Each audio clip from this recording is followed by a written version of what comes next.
All right, so this is session 2 of 4 for Masks TNG or A New Generation, depending on how you want to do it.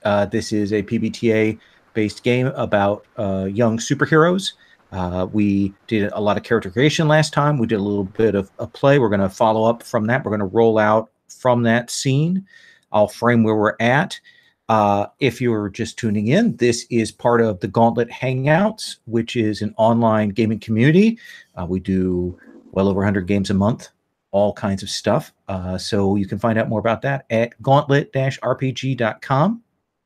And if you like watching AP videos, some people do. It's weird. You can maybe check out and subscribe to my channel. I do about 3 videos a week of different games, and it varies from month to month. Last night we did Worldwide Wrestling. Tonight we're doing Masks. Sunday we're doing Dungeon World. It's a crazy, kooky month. And who knows what August will bring. I do, but I'm not going to say. Anyway, so we're going to start out here. What I'm going to have us do is I'm going to have each person give the 30-second pitch on their character to remind us of who everyone is. And then I'm going to frame into the scene that we left off with last time, since we're kind of in medias res. And then we'll roll out from there. So I'm going to go this time. I think we'll start. Let's go from the left on my Google Hangout sheet. I'll start left and work my way along. So let's get the 30-second pitch on a Minotaur. Yeah, sure. Minotaur is my superpower name. The regular name for my character is Rich Davenport. And basically his deal is that he was this sort of like star, high school athlete, very popular, but also not like a particularly good guy, a bit of a bully. He took some strange steroid, which augmented his strength and size, but basically sort of deformed him in a way such that he kind of looks like a Minotaur now. Awesome. And really like a Minotaur, or just that he considers himself to look like a Minotaur? Which do you think it is? Yeah, I think initially I envisioned him as like actually looking just like sort of like a mythological Minotaur, but now I'm thinking more that he's still recognizably human. It's just that his features are sort of like deformed. I don't know, in such a ways that, yeah, he's got sort of like a bull-like sort of facial appearance, and instead of like actual horns, I think maybe like he just has these sort of protrusions on his forehead that are similar to horns, I guess. Okay. And you had said something about trying to kind of keep those down, that you kind of were a little bit nervous about, maybe trying to that's something that Rich worries about. Yeah, I think I want to move away from him like actually like sort of filing them down, but I think it's just sort of like a point of sensitivity or something he's self-conscious about. Okay, I like that. I like that. Yeah. Our second character is our Doomed, which is Offering. Please tell us about Offering, aka Dylan Dare. Yeah, so I'm playing the Doomed, and my story is I was slated to be the centennial sacrifice on my homeworld tabernacle. Because of my powers, sacrificing me would power the heart engines that maintain our society. I escaped on the day of the sacrifice, on the day of my we said 16th birthday. And I'm pursued by Dargath, the high priest and dictator of the world of Tabernacle, along with his cult of butcher priests. He has to have me back at all costs, or his power will break as the heart engines fail. But civilization on my homeworld will also collapse without those heart engines. So I want to fight his tyranny, but also recognize that at some point, my death might be necessary for the good of the planet. But you want it to be on your terms. Exactly. I like that. Thank you. Thank you very much. That brings us to our next character, Whippet. Michael, tell us about Whippet. Sure. Whippet is Jamie Brigg, and she is the protege of Glowstick, who is one of the nation's renowned adult masked crime fighters. They're your basic Batman type, lifetime of training, no superpowers, but lots of cool toys. Whippet's cool toys in particular are a helmet that gives her enhanced senses, and the 2 energy whips that give her super name. She's joined the team under the encouragement of Glowstick to ostensibly just to try, ostensibly is training for Whippet to learn how to cooperate with other supers. But unfortunately, Glowstick's a bit of a overly suspicious, might be the most polite way of putting it, or more euphemistically way of putting it, against various superpowered, especially freakish type supers, such as our friendly neighborhood Minotaur and the Alien Offering. Now, how Whippet practices or rejects that attitude, I guess, is what we're going to play to find out. So that's what. Excellent. And the other thing is that's your mom, right? Oh, how could I forget? Yes, that is my mom. Okay, so you've got an interesting domestic situation going on there as well to consider. Right. And your father is a imprisoned super criminal. That's another. Well, I do try to forget that, but yes, I'm sure that's never going to come back to on the table at all. Nothing that I've highlighted on my sheet or anything. So we'll just keep that in mind.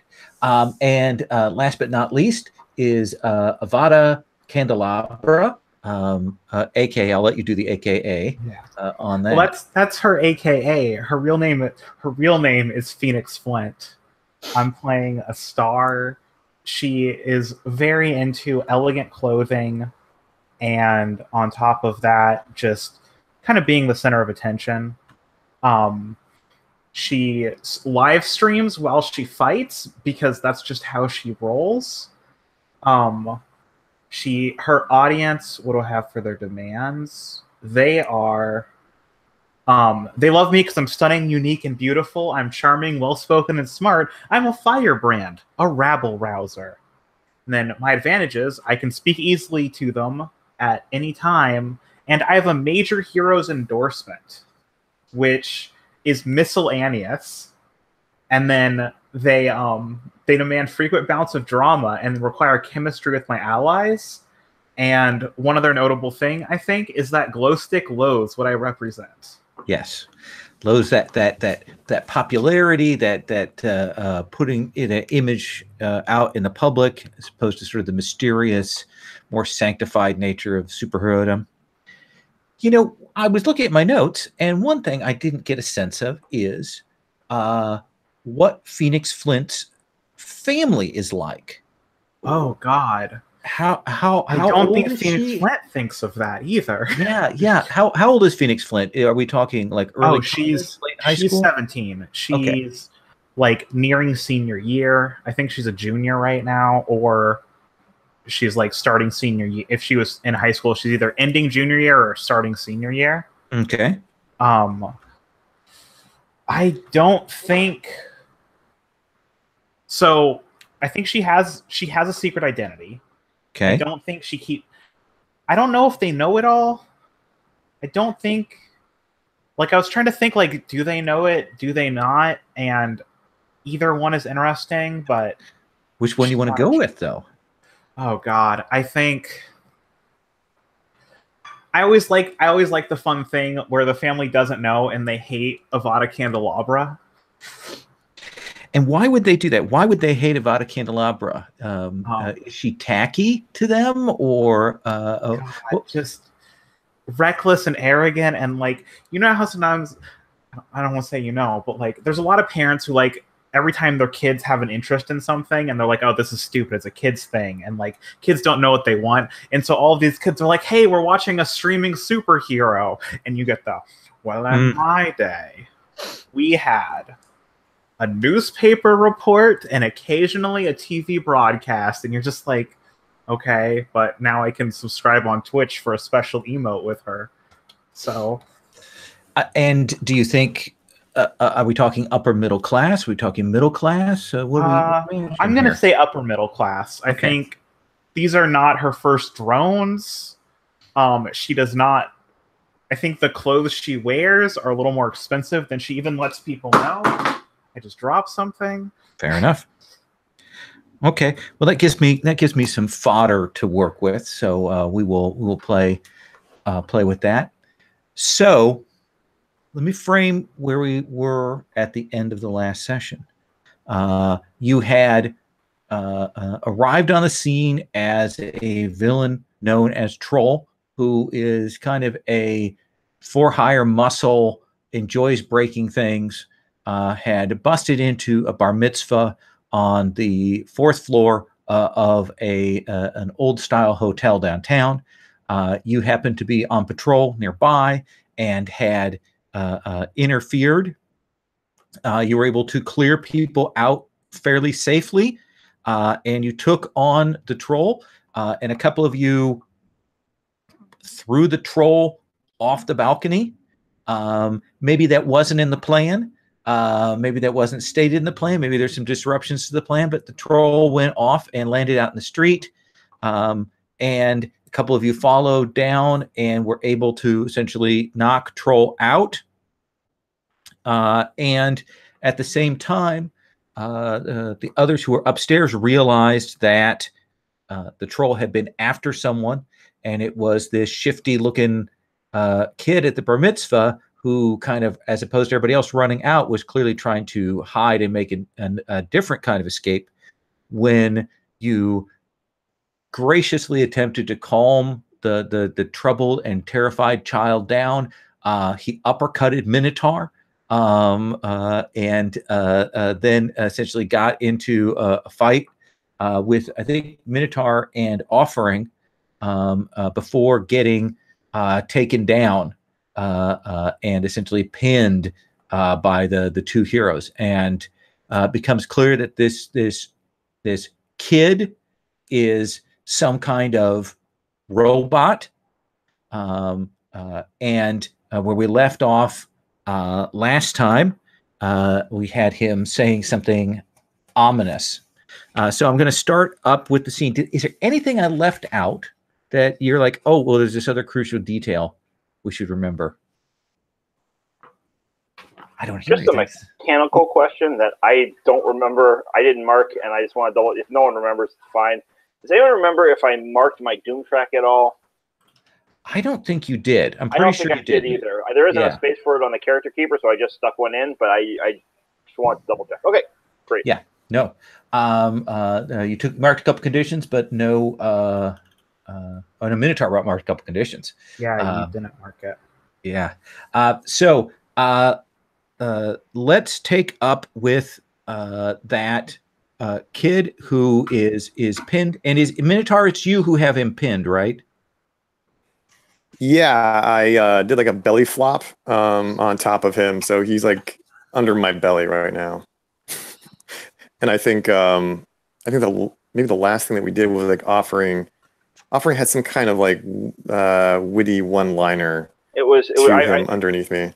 I think I put my face real close to his. It wasn't witty. It was just like we just wanted to help. It was like kind of whiny and plaintive. Oh. Why are you fighting us? And he's pinned, and he says, I'm not the one you should be fighting. There's worse trouble coming for the city. You should just let me go, and everything will be fine. So you're not here with your parents, then? Kind of turns that sort of extra couple of degrees that a robot head can.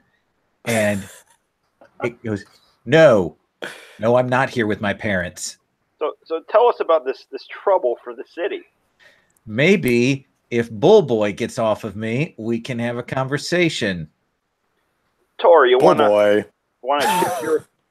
shift your weight a little bit? And I don't tell him which way I want him to. Like, it's sort of, maybe I'm asking him to put a little bit more weight on the kid. Maybe I'm asking him to put a little bit less. It's not super clear.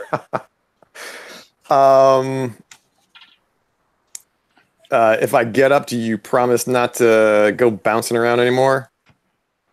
Squirt. Absolutely. I promise.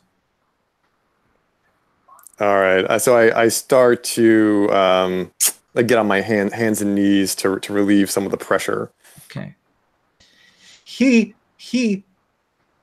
moves carefully. He doesn't have a sense of your powers. You have that like he's assessing the situation, and is a little off balance, so doesn't go to take off, and he'll say, maybe we can cut a deal. I can tell you some things and you can just let me go.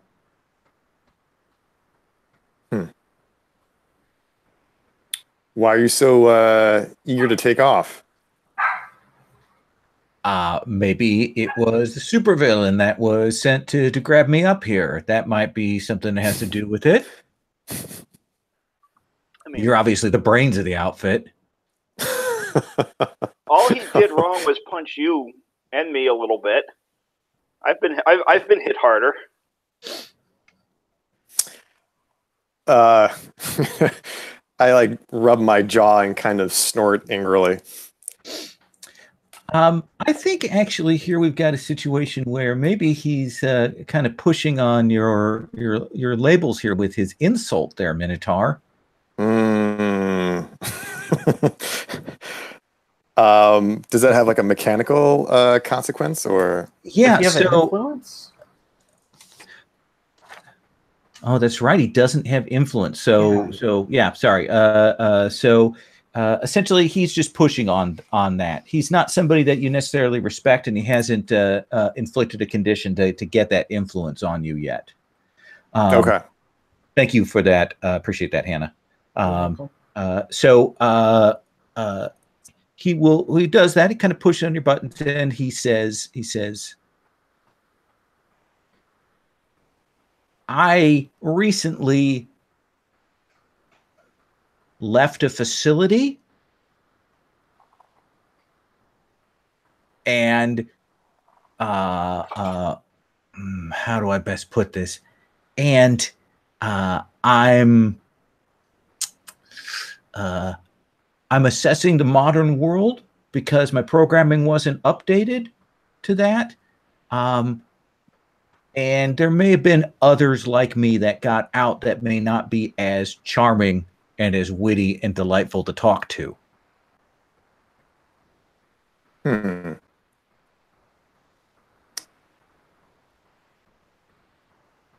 the people from this facility, are they the ones who are looking for you? Who sent that big ugly guy? says the kettle. He pauses there. He says, so the facility I was in had been shut down for a long time, and I had been deactivated, but somebody busted in, and the security protocols went off, and me and a couple of other bots got activated, and we took off because we had been in a kind of a suspended program. I have a little more free will, I believe. So I was just checking out my mission parameters. I don't know what the others might be doing. I assume that the troll person thing was maybe involved with the break-in or knew about it or something. I don't know. Anything else you do know? I know lots of things. Do you have a specification for that information that you want? anything else that might be useful to resolving this situation you're a part of? Well, I don't know the other people's programming. I was an Adorabot, so I was supposed to infiltrate and get close to this particular family. But they're about 20 years older than I expected, so I was kind of checking out the situation. The other two are not Adorabots. What kind of bots are they? Murder bots. Well, that doesn't sound You're real cute. very when you adorable. say that, kid, I gotta say. I'm not a murder bot. That's not my mission parameters. I look at Minotaur as if to ask anything else you want to know from this kid. Yeah, where is this facility? See, that's the thing is, at least for me, when I got out, I pulled out some of my tracker stuff to prevent people from tracing me, which I hoped would keep whatever like cronies might be sent after me. But unfortunately, that erased a chunk of my programming. So I don't know. How convenient. Well, I don't know. I mean, don't you think you'd be safer with a group of, super-powered individuals like us? We could probably, help protect you. He kind of looks at the room, looks at the broken window and the thing, and he goes, let me think about that. I'm going to cut from there out to the street, and I believe it is Whippet and Avada are out there in the street. And Avada, you just let loose with this pretty significant power, right? Yeah. Oh, was I the one who ended that fight? Yeah, I think you were the one who, after Whippet had kind of grabbed him to pull troll forward, you let loose with that flame, right? Oh yeah. And then I look into the camera and go, "Oh, I guess I was the one to end that fight." And you can see the clicks going up. You see the numbers hitting up there.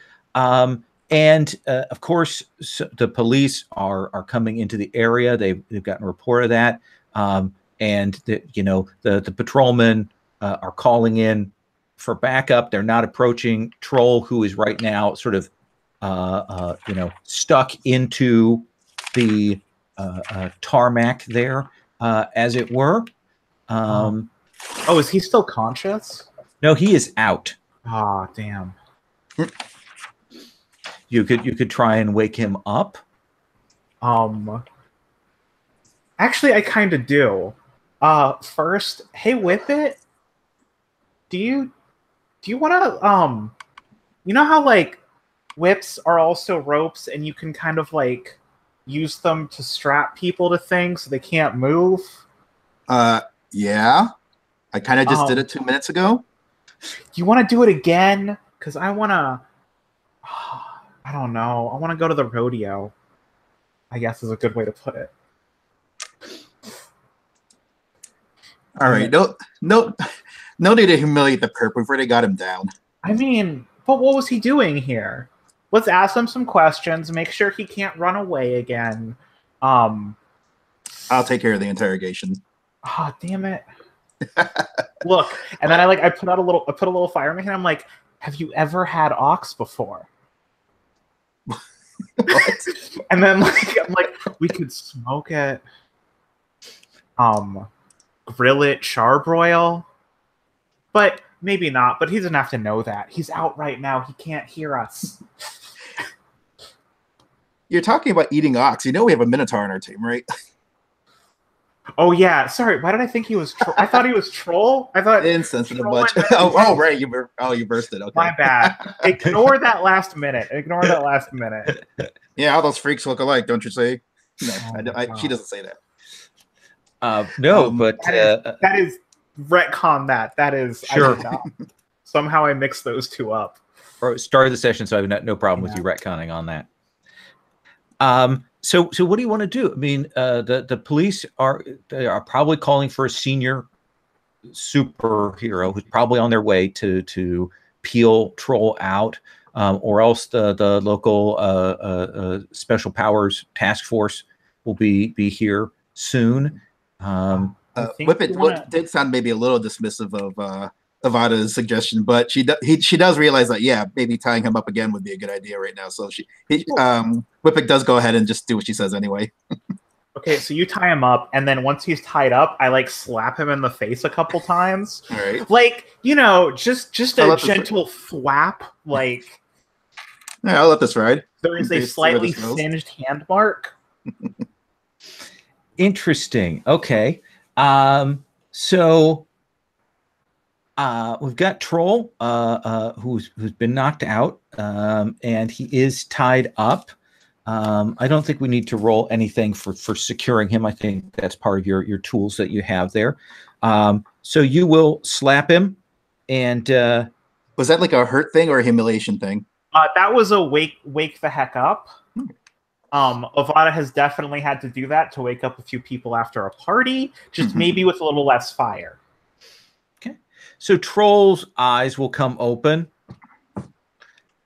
tests the restraints. Yeah, I think Whippet will say, so Troll, is there a particular reason you're crashing this bar mitzvah? You're not getting into the anti-Semitism business, are you? I don't. He is a troll. Oh my god! Well, that's a good point. Maybe he is. Yeah, maybe that is. Wait, check it for a frog tattoo. Oh god. Look, hey. Well, in a superhero universe, Pepe the Frog could be an actual being. But anyway. Oh god! But let's face it, Avada would know that because Avada's the one who's on like the streaming stuff. Oh right. But anyway. Okay. He will say, no. I like a good party. Oh, you like crashing them too? Yeah. Well, you're at least invited to that many. Yeah. Well, you are at least twice the age of the typical invitee here. So what's up?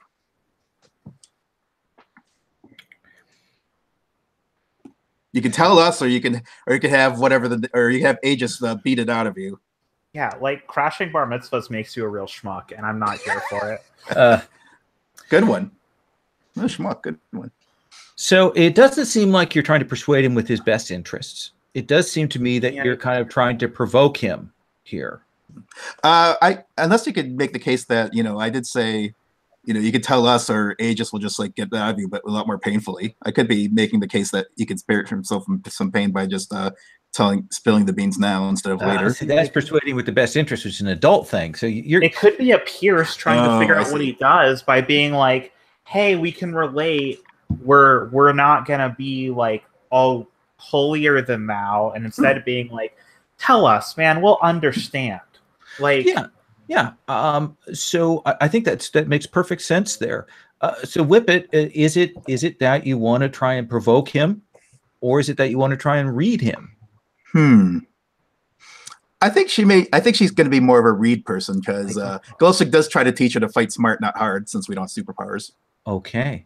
In that case, why don't you roll mundane? Oh, wait. Okay.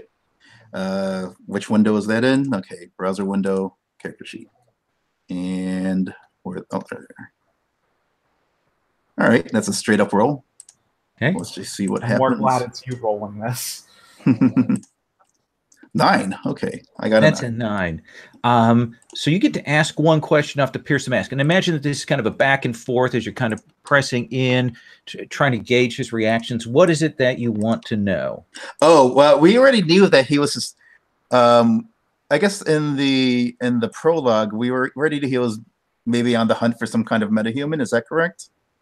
You knew that he was hunting a kid. You haven't gotten the full details on the Robo Kid upstairs, right?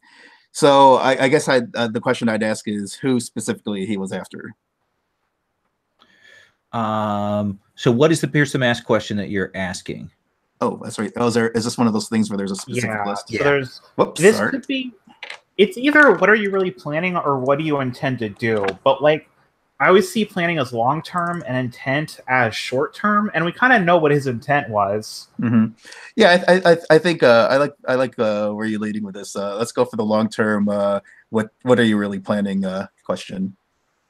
So to you, he seems pretty. How do I put this? Relaxed about what's going on, and is playing a little cagey. And you suspect he must have partners, and he's fully expecting that whatever happens, somebody is going to get him out later, or at the very least, he doesn't want to give up anything because he doesn't want to either endanger or piss off his compadres. Okay. Well, That seem I guess like a fair answer. Yeah, that's a good point. It would be fairly reasonable to suspect that Troll's not exactly the mastermind type, so he's got to have someone giving him orders. Absolutely. So, let me cut from you and check. Avada, during this, what are you up to? Well, I mean, how are you dealing with your fans? They want to know what the drama is here, right? Okay, so I was gonna.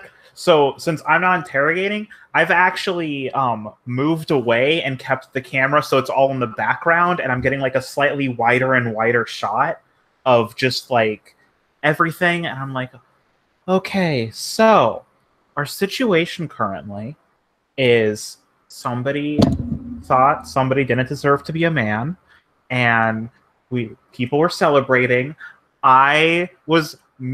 Somebody thought that I would know what a menorah was. And on top of all of this, hey, we've got that guy. I think there was somebody else upstairs, or I heard some more commotion, but I have no idea with that. And like, she looks into the camera and she's like, does anyone else know? I don't. But it's like, she obviously is going to find out in a minute.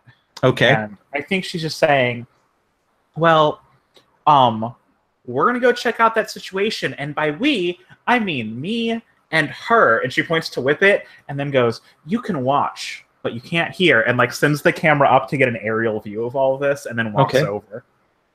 I think that as you're kind of doing that, there'll be the people kind of looking up, and you will see come down out of the sky this figure.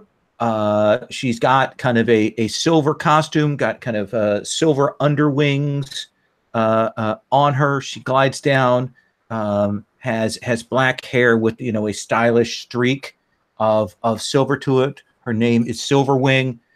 She is a notable local adult hero, and she lands and goes over to talk to the police. Kind of ignores you two at the moment, but goes over to talk with them, and is kind of getting the situation from them before she's going to come over to you. So I'm going to cut away from you two as the adult has arrived on the scene. We'll come back upstairs. So Adorbot goes, no offense, but I think I can. Now that I know that there's active pursuit, I'm pretty sure I can take care of myself. Did we see the adult hero arrive also, or are we inside and we don't know? I assume you would have heard the cheer from the people outside and would have looked and probably seen Silverwing descending. So I look to Minotaur and I say, "What do you think, Tar? Can we let him go?" I mean, I don't see how we can, hold him against his will. I said, "All right, kid, scram. But now that the grown-ups are here, you'd better get out of. You'd better hightail it. But if you need us, you can find us. You can find us in Northgate Park. Just look by the big redwood. We'll turn up eventually." Okay. See him hesitate, like he's not sure if you guys are on the up and up. Waits and then takes off like a shot when he's given the break. And hotel security is now kind of coming in and looking in the room to see what's going on. The fire alarm's probably been turned off at this point. Do you two want to deal with them? Do you want to go downstairs? What would you like? I just as soon go downstairs. Yeah, I don't want to have to deal with all the, like, insurance paperwork or whatever that's gonna. Right. Let's split. So tell me, Minotaur, are you guys like jumping off the balcony to get down there, or are you going for the stairs through the hotel? What do you think would be your mode? I forget. Offering, do you have like any flying abilities? I've got super speed and super strength, so I could probably jump without getting hurt too bad, but like, I don't know that I can't fly. My instinct is just to take the stairs, come at it from another angle. Like, there's no reason. I want to see what's going on, but there's no reason to be in the middle of everything with the cops. Avada and Whippet have troll. Let's get somewhere where we can be helpful, but also we're not in the way. Okay. Right. If I were thinking clearly, I would agree with you. However, I am not. I have many conditions. So I think Tar is like, I know a faster way down, and you just see me like march off towards the balcony, and I just do I'm just like, can I, as if I'm just walking normally, but I just like take that one step too many, and I just like go straight down. All right. So can I try to grab him before he does that, and just sort of like say, "Whoa, buddy, everything all right?" So it does seem like you're kind of moving over maybe to try and get him calmed down a little bit here. Yeah, that's exactly what I would like to do. Just sort of like say, "Hey, like the situation's under control. No need to go nuts." It seems like you're going to try to comfort support. So why don't you roll mundane? I will, and I will probably fail. Yep, that is a 6. Well, the good news is you get to mark XP. Yeah. The bad news is when you step out onto that balcony behind Minotaur to kind of get him just before it says, as you step out, it's that last bit of your weight that brings the whole thing down.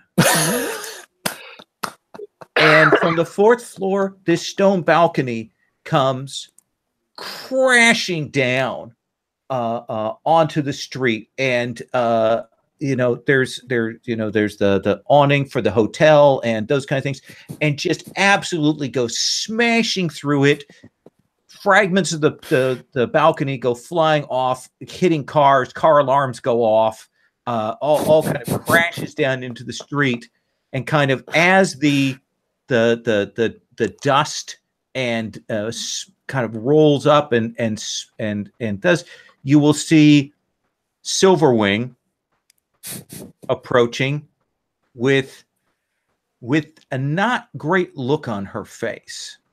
Can I interject one thing real quick?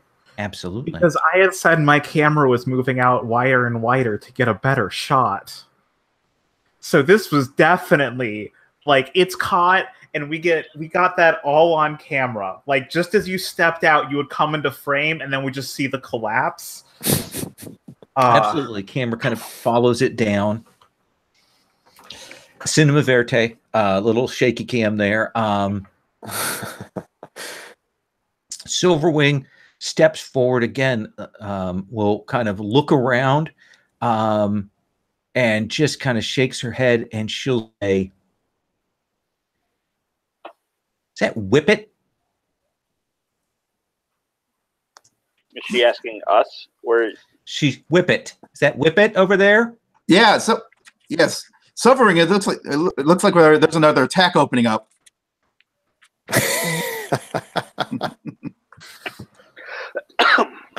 She looks and she says, "That just looks like your and she says it almost with air quotes, teammates. Oh. Well, apparently the conflict site lost its structural integrity, and This building is clearly not up to code. all right. Hey, we did get the place. We did evacuate the building though first. So right. There shouldn't be anyone caught in the rubble. Yeah, that was the first thing to do was ensure that the building was cleared. Silver Wing. She goes, well, we have Troll apprehended. I can see that. I can see that you've caught this single supervillain here. Look, before you damage anything else or cause any more property destruction, why don't you take your group and head on? Right. Do you need us for cleanup or? No, I don't think that'll be necessary. I'll clean up your mess. Right. All right, team. Let's. I think it's time for debriefing. Right. So you three will see. Oh, yeah, I'll retrieve my my whips. Okay, you see what three whip it, kind of try to maintain composure in the face of Silverwing here, kind of ignoring, not rising to the bait. She's not pushing hard on any of her labels, but she is clearly dismissing the four of you. Avada, you were the one sort of most in position to respond. Are you following Whippet's lead, or? I don't want to interrupt, but definitely when she says your team, Avada's just like her team. But yeah, she's. I don't think she wants to talk to Silverwing. After she was like, "Oh my god, I could play it cool," and then realized, "Oh my god, I can't play it cool," and is just like, "Yeah, let's find the fire escape," and just like tries to drag Whippet away.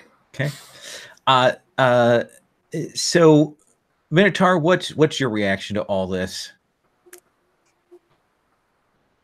You know, I don't know what you're complaining about, because not only did we stop the troll, but we got some valuable intel from that little kid.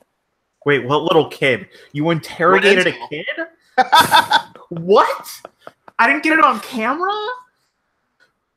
And yeah, Silverwing is. I gotta tell you, he was adorable and surprisingly helpful.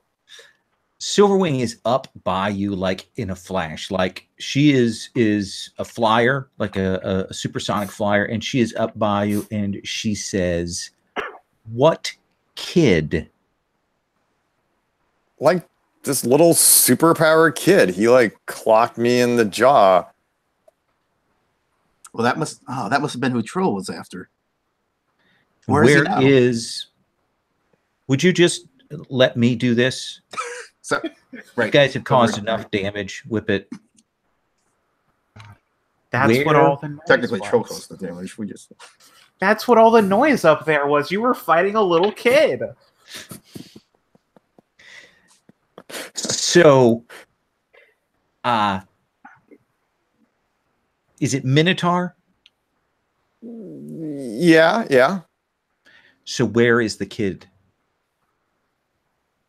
Oh, well, I mean, he's gone. He left. I mean, what are we going to do? Like, we can't hold him against his will. Well, Troll against his will. But that's a troll. This is a kid. Okay, so interrogation is okay, but detaining people isn't. It was a conversation. Nobody was hurt. We made friends. All right, you look kind of hurt. Really? I mean, Minotaur looks really hurt, but he's a little tougher, so... And Silverwing goes, "I need all of you to shut up."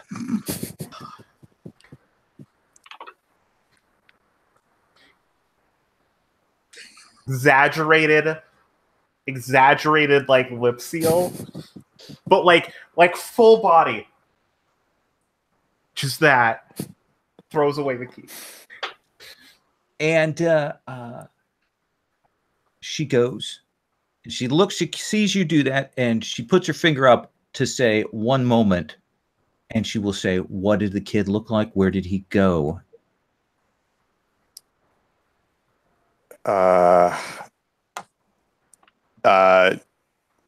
He was small. She goes, okay, enough. And she's over at you, Avada, and she says, camera girl, did you get a picture of this kid? And she kind of puts her hand on your shoulder and she says, do you think this is a game? Do you think you're an actual superhero? Because right now, you are not. And she is getting in your face.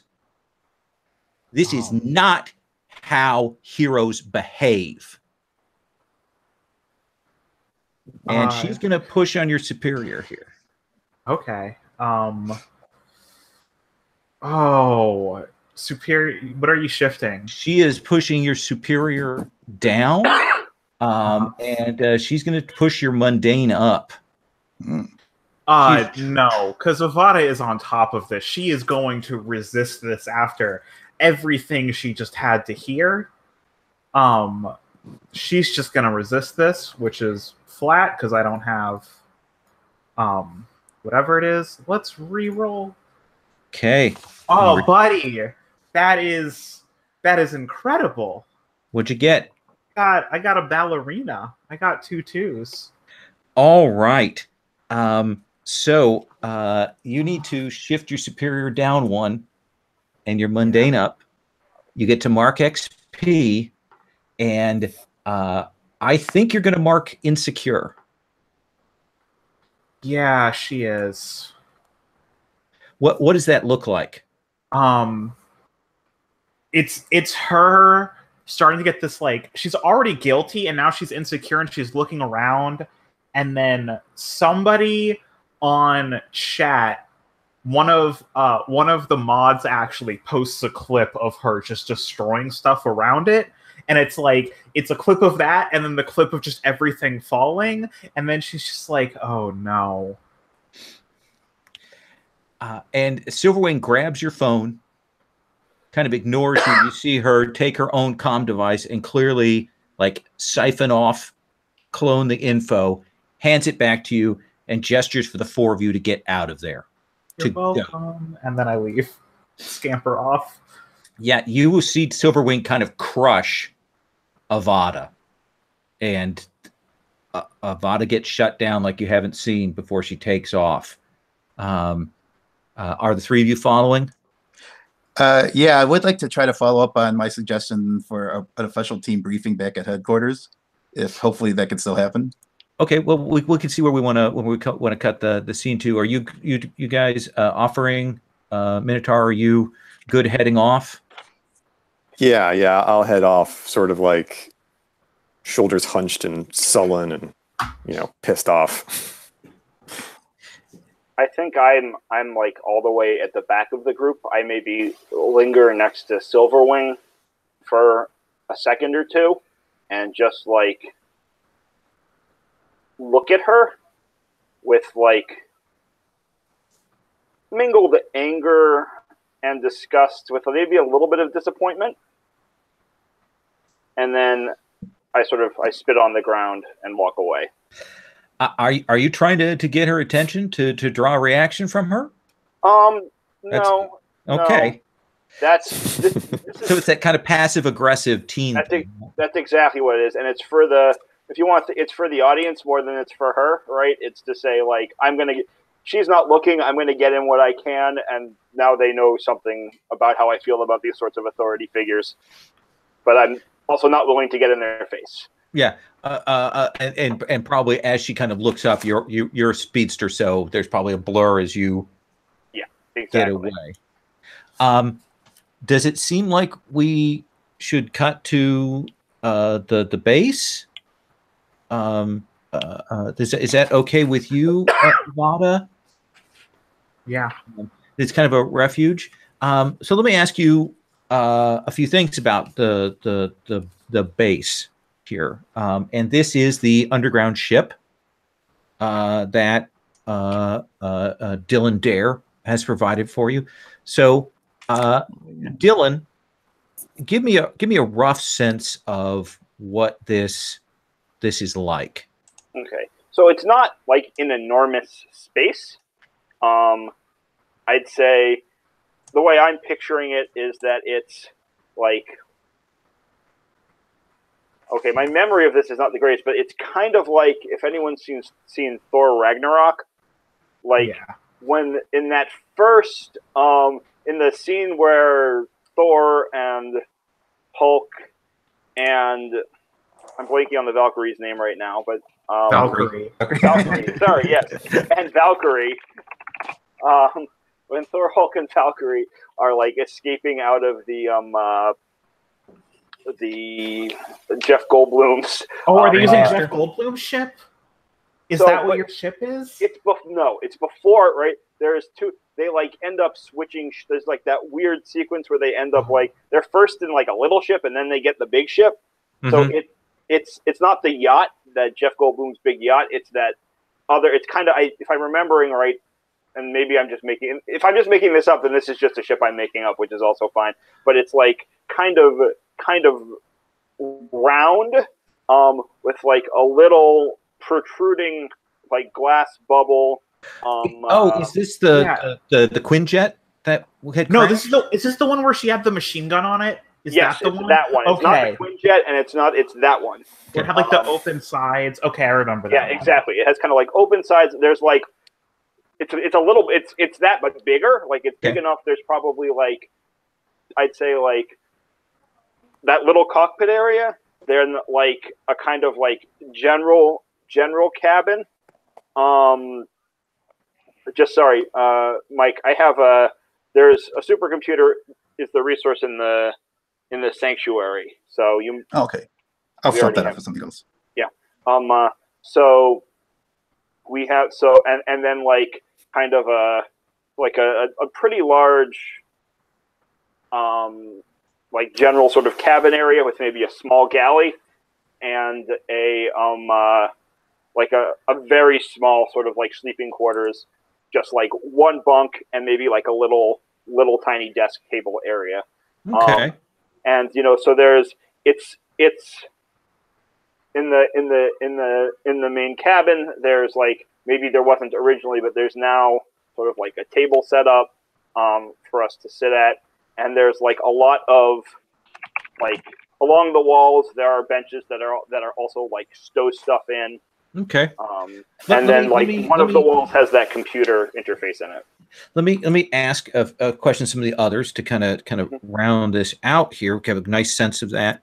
Let me put this in Minotaur's hands. Minotaur, we know that this ship is underneath. It's hidden down below. That's been established. How does the group get in and out of this ship? Oh, wow. Interesting. I'm imagining. Did someone say something about like a tree nearby or something like that? Yeah, that was mentioned. Is this Alice in Wonderland where we fall through a hole? The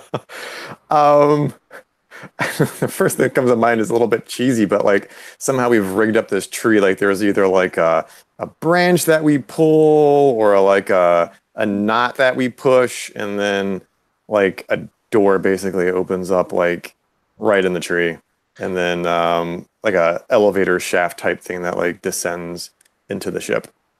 That seems fine. If there was some kind of rigging that they had on the ship for concealing, there'd probably be something for setting up a tunnel. So you've got that set up on the tree. So you probably do have to be a little cautious when you go in to make sure nobody sees you do that, since it is in the park. Okay. Do you mention that it's a like controlled descent, or is it like a slide down, a slide in? How challenging is that getting in? Oh, actually, that's better. Like if it's not actually. Originally, I was thinking like an elevator type thing, but maybe it's just like a slide. Okay. See that slide kind of landing thing there at the bottom, Hannah. Yeah. It is somewhat tight quarters. What has Avada done here to give some personality or some style to the base? Oh no, you're asking Avada Candelabra. Yes. Who Avada Candelabra has bought multiple tarot decks, and definitely has decorated the place.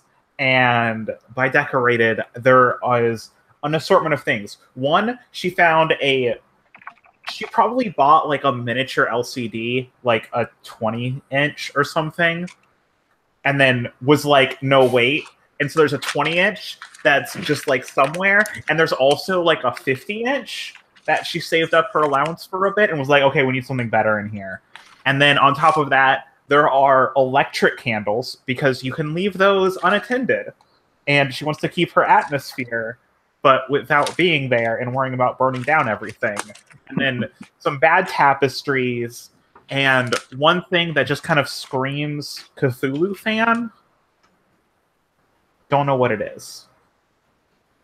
Like, are you thinking like a poster or a God, it's a poster for, since this is a superhero universe, things are probably a little different. There was definitely like a Cthulhu tech movie, and not Pacific Rim, one of the greatest movies of all time, but it's like there's definitely like some Cthulhu tech movie.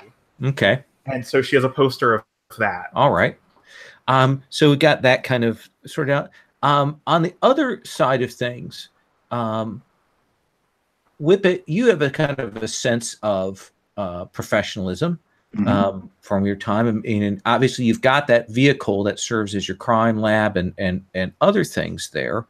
But what is it that you've done or plan to do to make the base feel like a real superhero base ought to feel? Definitely a training space facility, which I don't. Is that something that currently exists? Offering? Is there even room for that? What do you think, Offering? Sorry, I missed that. Yeah. Offering. Is there space to do any kind of like training or exercise? So I don't think so. I think like there's basically just enough space for us to like hang out and move around comfortably. Think like a one-car garage kind of size space.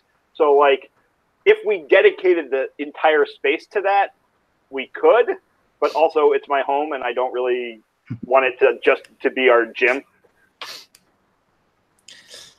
So what else would you do to then whip it to try and create the right atmosphere? So this is so the vehicle is kind of like an underground hangar thing, right? Well, the vehicle's your own thing. It's the vehicle's mine. Oh, okay. Yeah, that's right. Okay, I forgot about that. Yeah. Okay, so let me take that. That's one of my 3 resources, right? Yep. Oh, I remember now. Okay, sorry about that. I'll take off surveillance equipment and replace that with the vehicle. All right. There's also a beanbag chair. Right. The beanbag chair that can the only person who sits in. Right.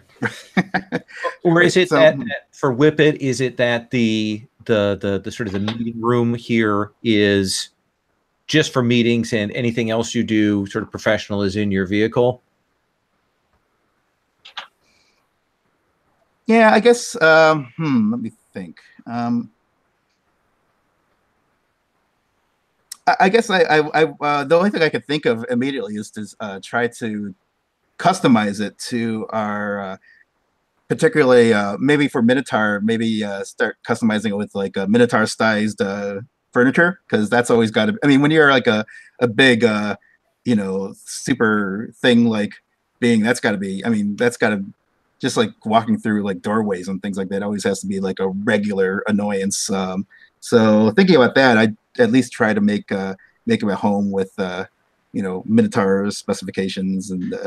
Okay, I like that the idea. He probably has like he might even have to have his own special Minotaur-sized toilet things. Just the things you wouldn't necessarily think about in a comic book, but would think about if you were actually a superhero living in a superhero life.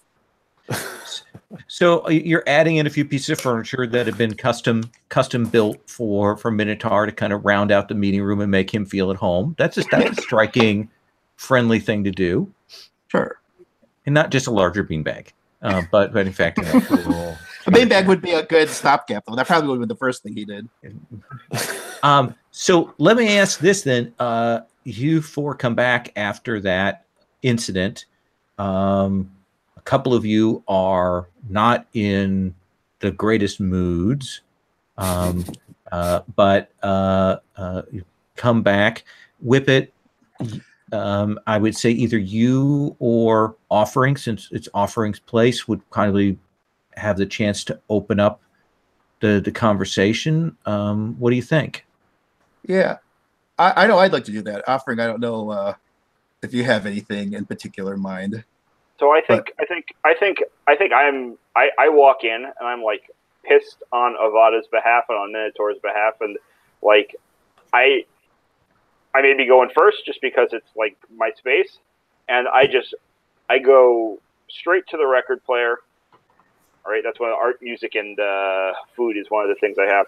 I go straight to the record player, put on some soft music, strip out of my uniform, and just like sit down at the table and start like. I looked pretty beat up, I guess, even though I didn't get hurt. I grab a sewing kit and start mending some little tears in my uniform, and I'm just like pissed and sitting and waiting for Whippet to do what she does, but not particularly interested in listening to it. Sure. Can the song be "Everybody Hurts"? Soft music. Sure. Yeah, well, that is a good question. What is Offering's music of choice? That says a lot about who they are. Yeah, really. Like that should be a part of the masked character sheet because we are teenagers. Right. So what I would say, what I said before is I think he's super into like 50s rockabilly kind of stuff. Like he's got that pompadour, and I think like he's got this hood thing that's part of his uniform, but somehow or another, like you cut away and you cut back and the hood's off and his hair is just there. Okay. You know, like maybe he's running a comb through it, but probably not. It's just like already coiffed, and like that's sort of his thing. So like maybe it's something like Tennessee Waltz. I actually don't know an enormous amount of that music myself, so I'd have to but like that's that kind of sound, like kind of a slow country ballad, I guess, would be like the choice of soft music there. So I imagine that we've got on a comics page, we've got kind of that top of the page is like the box insets of each of your faces with, kind of showing the mood. In the background, we have like the music bars, running behind the pictures to show there's music going on. And then there's probably a shot, then similar shot of the four of you seated around the table with kind of the center focus there on Whippet. And we can see that three of the people at the table are really unhappy, and Whippet is trying to figure out how to manage this. So Whippet, what do you do? The first thing that occurs to Whippet is she's realized, she's starting to suppose that the reason that she's not taking this as hard as everyone else is because having grown up, like literally grown up, like her entire life, the protege to a big bad superhero. She's probably used to, the kind of like the verbal dressing downs in the superhero activity field. It'll be like you figure Robin's got to have a really thick skin right after working with a gruff Batman and dealing with his sour attitude all the time. And I'm sure Whippet's the same way. So I think she might open her spiel by relating some incident where all the ways that that Glowstick used to criticize her growing up. Even like during her initial ninjutsu training when she after preschool, that sort of thing. And just to kind of like almost kind of like give the message that it was embarrassing what we just went through with Silverhawk, but look what I had, or Silverring, but just think of how much worse it could have been. And maybe that at first that doesn't seem so helpful, but it's kind of like her way to try to like build some kind of rapport just to get him, I don't know, maybe even like laughing at the whole situation that they just experienced. And that does seem like, if we're looking at who's going to be the target of that comfort and support, you are addressing the issue that hit Avada, right? So it seems like maybe Avada is the target. Oh, yeah, that's right. She got a lot of shifting, didn't she? Does that seem right to you, Avada? Yeah. I think though, I was looking over my moves and I realized one that I took as Cold and Cruel for when you shut someone down. And so I think she may actually be dismissing this. Oh, okay. Yeah, like, as weird as that is, I think that actually fits because she's like, well, I mean, yeah, it could have been worse, but how much worse? We all did more damage, each of us actually, than that big oaf, and I don't think that we did the right thing. And yeah. So do you think that you're just rejecting the comfort or support, or are you trying to shut Whippet down? I'm trying to think because I'm re-looking at what this character is. And I think I am, because it's like, we did a lot of damage. And only I don't even know if I've heard the story quite entirely about my teammates beating up a kid. So yeah, really, that's true. That's a good point. It could have happened off panel. Well, it's true. On the way home, sure.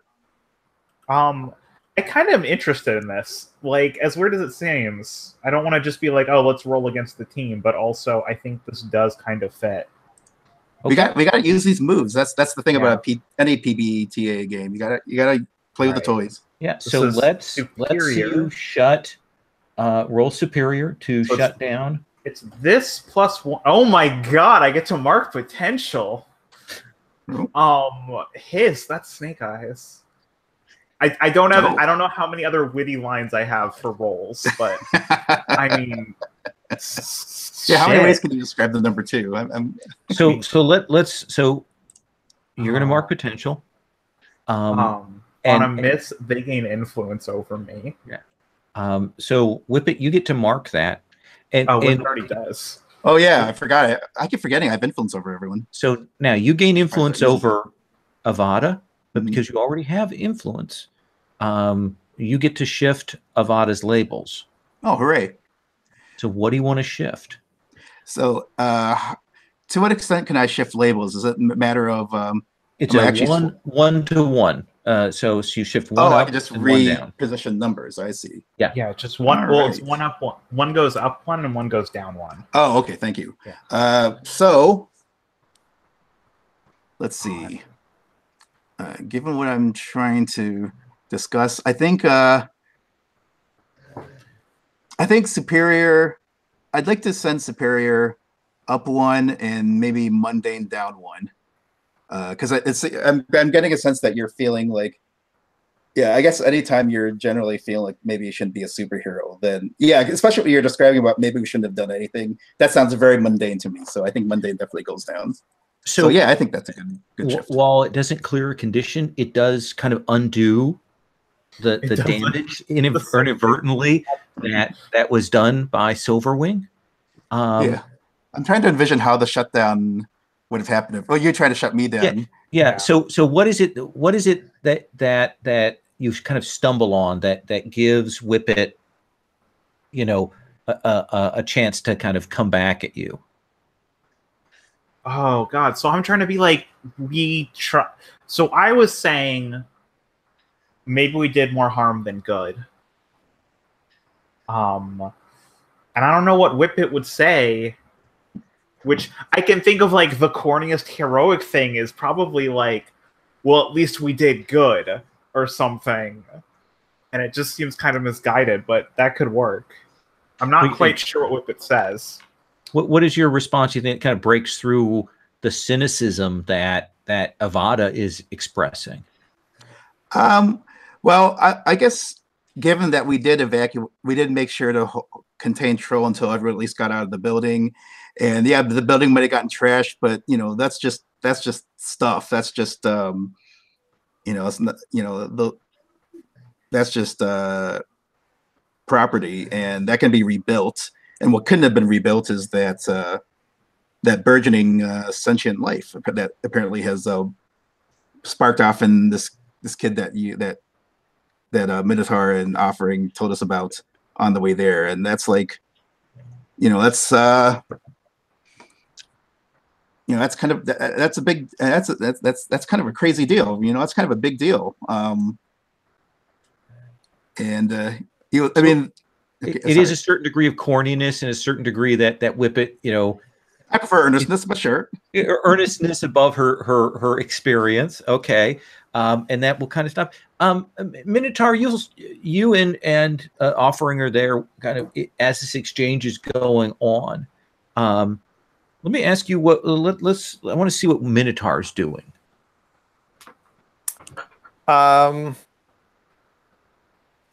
Yeah, I think I think Minotaur is like pretty annoyed with his like easy listening music. To be clear, I think this stuff has edge. A certain kind of edge that maybe your ears aren't used to. But there's 3 guitar notes. Wow. It's punk rock before there was punk rock. Punk rock before it was punk rock. Yeah, even so, I think Minotaur is actually probably going to withdraw. And I put on like some headphones, and I'm like just blasting like heavy metal, basically, off in a corner in one of my giant chairs. Okay. Yeah, so for a minute there, I thought you were going to go and break the record player to clear your angry, but yeah, you go a little quieter and put those headphones on and go into the minnow sulk, sorry, over in the chair. And I imagine these headphones are huge, right?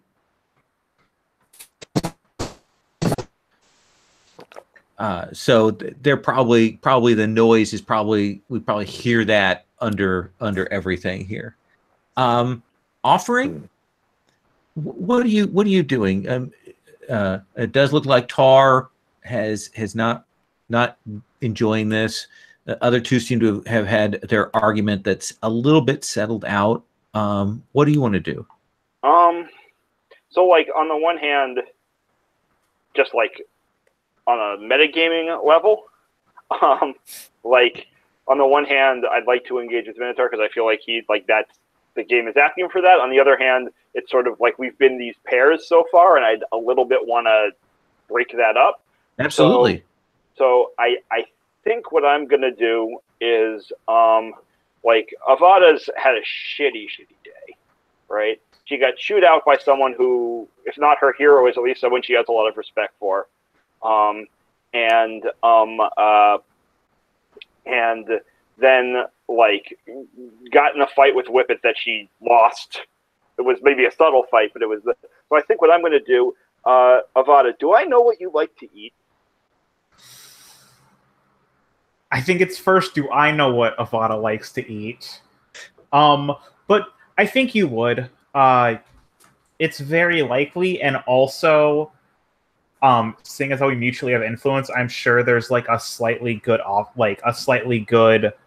balance of that. So we've definitely been to one place, and Avada was like, now I'm not saying take me here for my birthday, But if you were going to take me somewhere for my birthday, here's not so bad. And just like, there's definitely been places like that, but it's happened at like 10 places, I think. So it's not something that's home cooked; it's restaurant food. That's fine. So I Good go, restaurant food, I think, right. for Avada. So I go into the fridge and I pull out some leftovers from the time, maybe like earlier in the week and it was like a time we had a good time, right? We had maybe just caught some small time criminal and like we were going out to celebrate and, there was more food that I could eat. So we've got the leftovers in the fridge and I take them out and like kind of as maybe this is going on in the background, like as you guys are having your conversation. And I reheat them and I maybe do a little bit, add a little bit of water, a little bit, like just to get it like as if it were fresh again. So it doesn't just taste like reheated leftovers, throw in a little bit of extra this and that, maybe some fresh rice. Avada definitely has done the Johnny Storm thing of, it's Jiffy Pop? Yeah. She has definitely done the Johnny Storm thing with Jiffy Pop, where she just holds it and walks around and heats it up. Okay, I think I figured it out. Avada likes really rare steak, and as she eats it, it cooks to like medium rare. Okay, so I think that's okay. it. So that's what I do then, right? I grab a cast iron skillet, heat it as hot as it can go, put it on. Caramelize it on either side for about a minute and a half. And, like this is going on in the background as you're talking. And I put it down in front of you and I just say, those people don't know what's good for us. And I go back to my seat. Oh my God. She's holding the skillet and they're sizzling from her hands. I mean, if you wanted it to go, you can have it. I was going to put it on a plate. She definitely is just holding the skillet, I think. I think it's just funnier that way. Okay. So I think the move there is, again, provide comfort. Yeah. So let's have you roll. Mm-hmm. Let's see if I can actually... Stomach, the best way to anyone's heart. Oh, no, I hit the wrong button. I'm like, why are those dice the same as they were before I rolled it? Yeah. There we go. Oh, 12. Oh my God. All right. So they hear you. They can mark potential, clear condition, or shift labels if they open up. But you can also either add a team to the pool or clear a condition yourself. I'm going to add a team to the pool because I don't have any conditions. Okay. So I will note that there's a team in the pool here on my notes. All right. In addition to what we're going to have. I'm going to clear guilty, and I think I'm just going to like... I'm going to like give you a look and just be like, I accept this offering. And like, as I'm saying that, there's definitely like one hand with a knife, like while I'm holding the skillet, just going for it. I'm just like, thanks. Like, this is, I think I needed this. Because she doesn't know the story, right? The only, you know the name, right? Yeah. I like that. She doesn't know it at all. Right? She doesn't know like how much that's actually going to hurt me. Like she just thinks it's a funny play on my name. Gotta get that irony with the doomed. Yeah, I love it. Oh my God. And I think in that moment, I prick my finger as I'm going back to sewing the costume, and I take the blood and I just like walk over to the computer and put my finger on something. We talked about how this machine is powered by my blood, and then I put on a Band-Aid. So like, yeah, little battery goes up. Yeah. I think Avada, as you're finishing that up, you're probably going to get the pings from your family, saying where are you at, we need you back. There's dinner's coming up or an event. Probably about the same time that Whippet is getting the Whippet phone from a glow stick, essentially the text that says "come in now for debriefing." Just me, right? Not the team. That's right? Yeah, absolutely. Okay.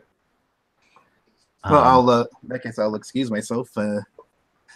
Speaking of glow stick, because I was talking about glow stick earlier.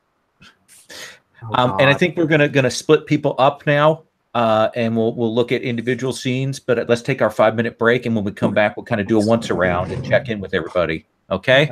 Cool.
And I would read the team there as I would give that in addition to whatever we set the team as. Oh. Yeah. Oh, because I was thinking, because I know you had said, I realized it does make sense, though, if that is our only one now, if we had used them up, because you said we're counting them as both. Yeah, I think you had used most of the team last time. I think you still have one left. I can't remember. But anyway, we've got you're going to have at least 2 team if we Okay. get to another moment of that this session. So I'm about to run, since not everyone's back yet, I'm about to run Blades in a few weeks, I think. Oh, good. I'm running a mech hack, though, of it. What? Which mech hack? Beam Saber. Have you run Blades yet or played Blades yet? No. So I've run Masks a bunch. Mm-hmm. Like I've run maybe a dozen plus, at least a dozen and a half Masks, a bunch of Dungeon World, and so I'm nervous about Blades, but everyone kind of knows that going in. Good. Let me tell you one thing I know about Blades, having run a lot of Blades. Yes. That first session is hellacious. There is so much stuff, so much cognitive load that comes, and so many steps in the character creation, at least with base Blades. Really be prepared that it may take much longer than you expect.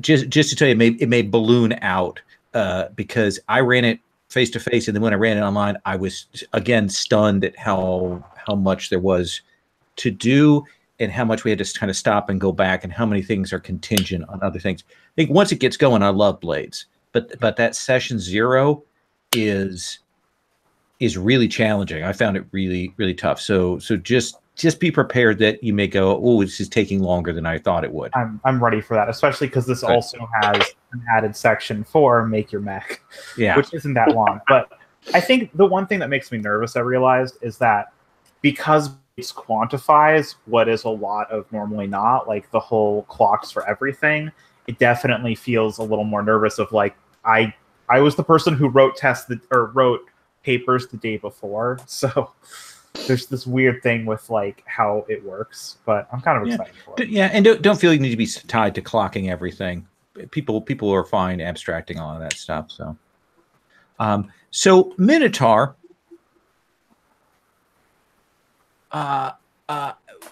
where do you go for solace or comfort or to relax or to get out of this cycle outside of the team? We established some facts about your family, but I don't know if it's connected to that, or I don't know if it's something else. I'm really curious about what Minotaur's life outside of the team is like. That's a good question. I mean, he's got his little brother, but I don't think he would be seeking like solace with his brother right now, because I think I'm a little bit too like feeling like hot-headed. So I think it would be someplace where I need to like blow off steam. So I'm thinking like someplace like really desolate. I have a maybe really even like a junkyard or something like that. Okay. Like someplace where I could like maybe like just smash some stuff with like impunity, is what I'm thinking. Yeah, maybe like I'm thinking like a junkyard that I don't know, that doesn't see a lot of use. Okay. Where I can go like punch some refrigerators. Pardon? Does the junkyard look like a maze? I just want to have that one bit of input. Nice. Or a labyrinth.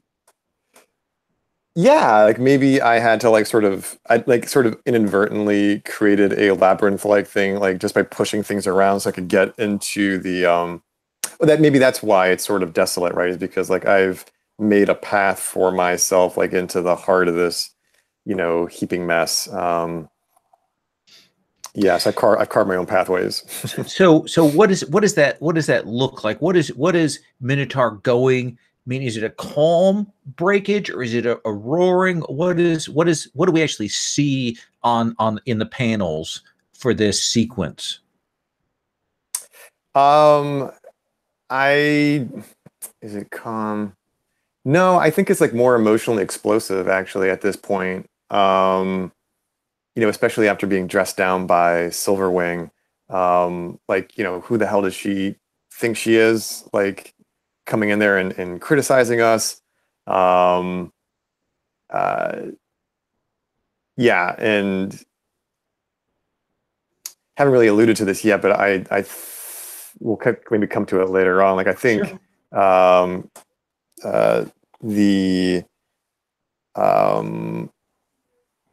like Avada's like constant like video taking and broadcasting is very irksome to Tar. Like, you know, I'm not really comfortable with my appearance, and like here I am like constantly being put on the web, right? So that's always there too. So yeah, no, I think this is an explosive scene. Like I'm you know like punching like a refrigerator, which then like kind of like goes flying like 50 yards into like other trash. Then it causes like a collapse of more trash. I mean, this is like a demolition derby, but I'm the only actor. I'm going to let you clear. You're angry because I want to give you something out of that to play off of here. Essentially, Cool. kind of a cost, as it were. I think you're doing this, and you've probably been here before, right? This is not your first time at this place. And as you are finishing up, you will hear a kind of a loud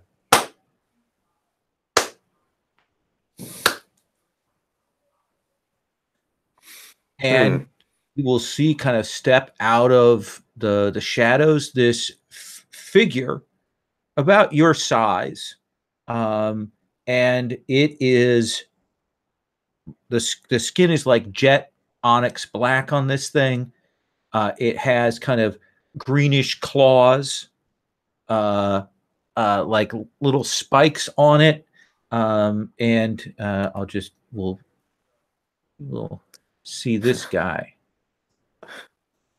Interesting. And the voice is a little bit different than you expected because the voice has maybe a hint of like maybe it was a woman. Can't quite tell because the vocal cords have been changed. And it says, nice.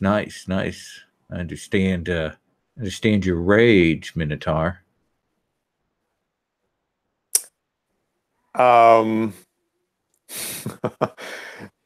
Yeah, I'm probably like dripping with sweat and maybe like a little bit of steam coming off of me. Like, you know, what the hell are you supposed to be?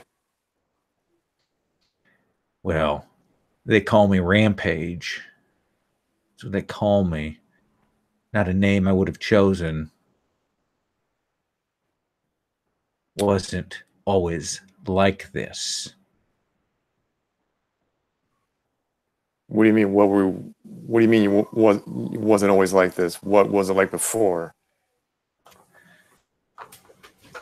I was like you before. I was normal before. Before this happened to me. Like you were before that happened to you. You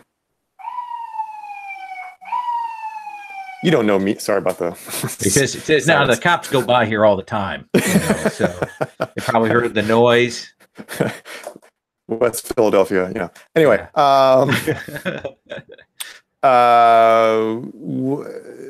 what do you don't know anything about me? Where do you get off talking like that? I know more about you than you think. I know you'd like to be back to the way you were. What does that matter? Like, there's no way back. Like, I've checked out every possibility. Like, they say this is irreversible.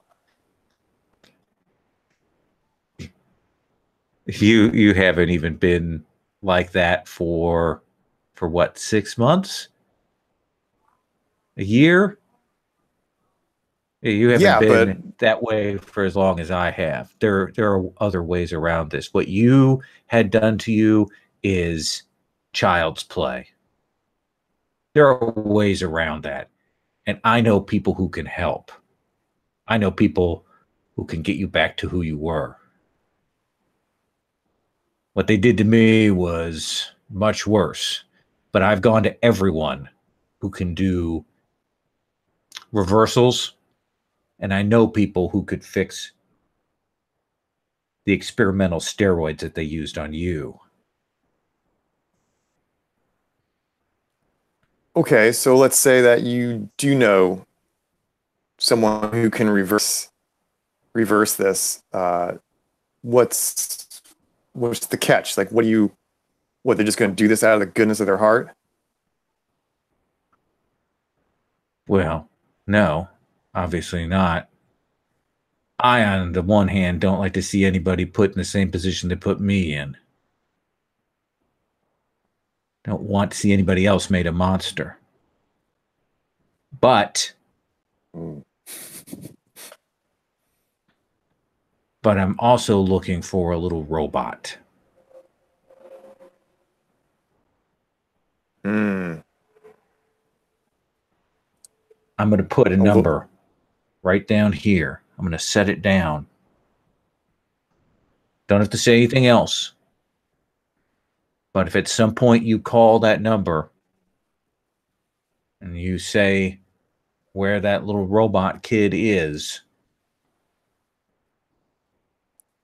then I will put you in touch with the people who can reverse what happened to you. Now, I could be lying. I'm a supervillain, but I'm a supervillain because I want to get this changed. But you'll never know unless you try.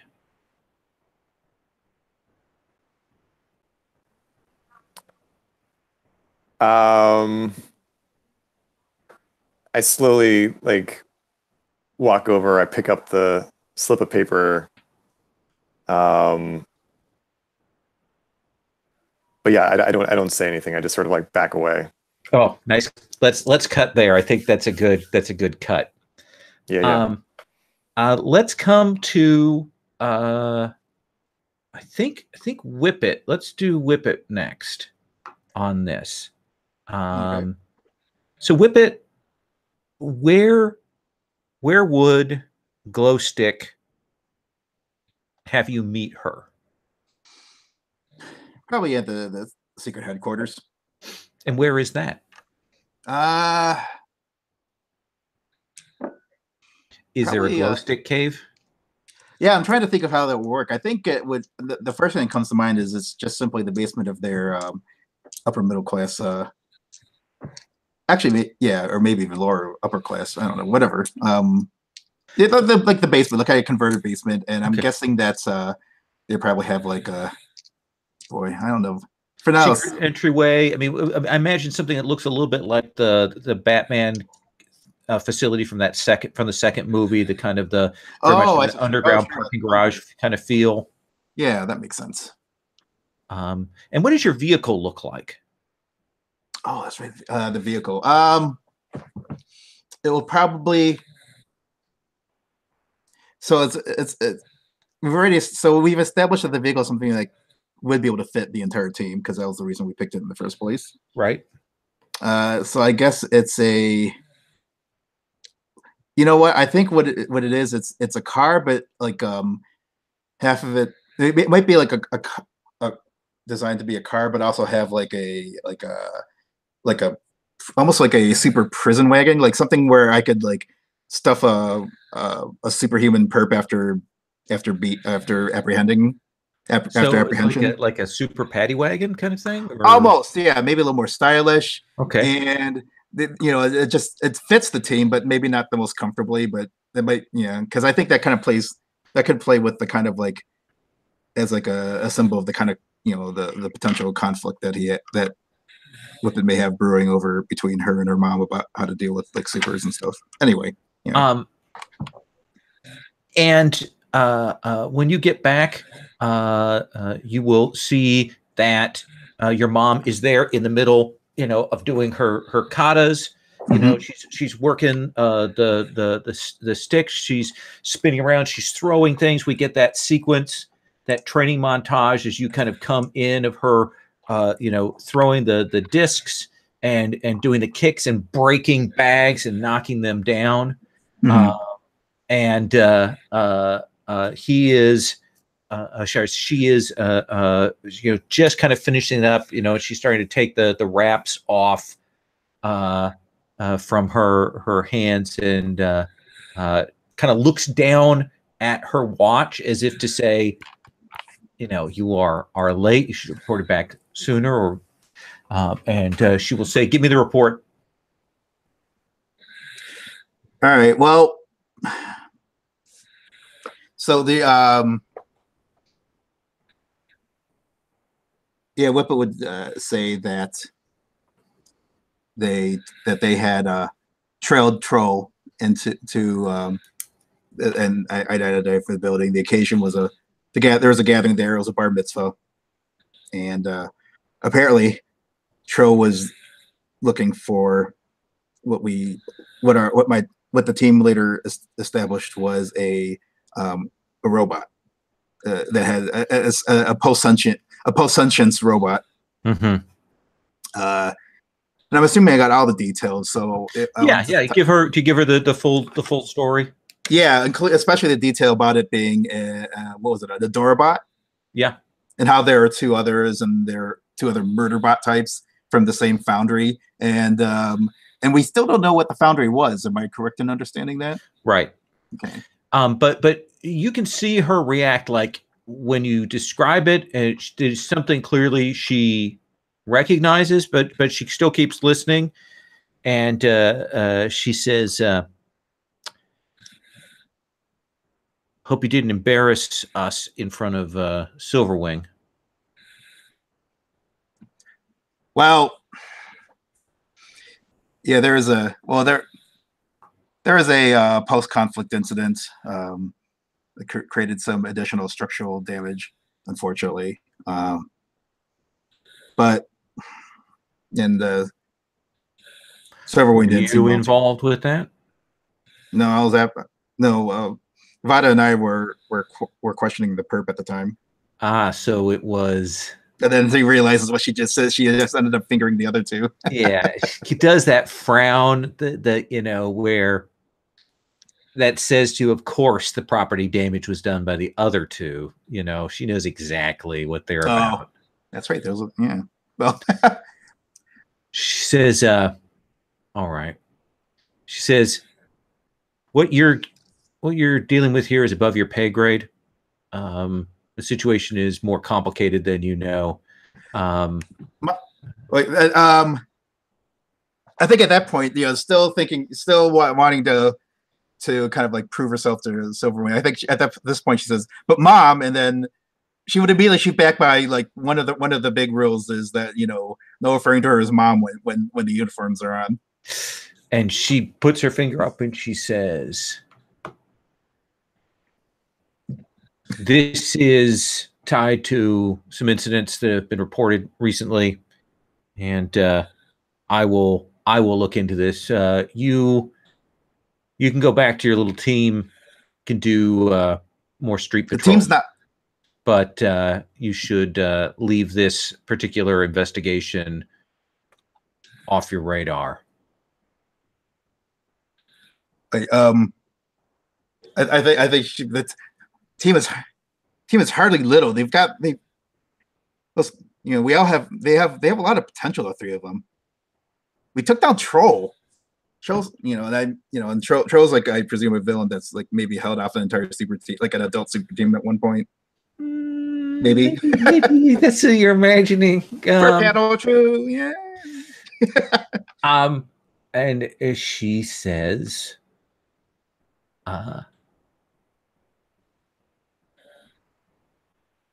"No. Go back, do street patrols, run the drills, do the work, put in the time." Great, me and my little team. All right, fine. Yes, ma'am.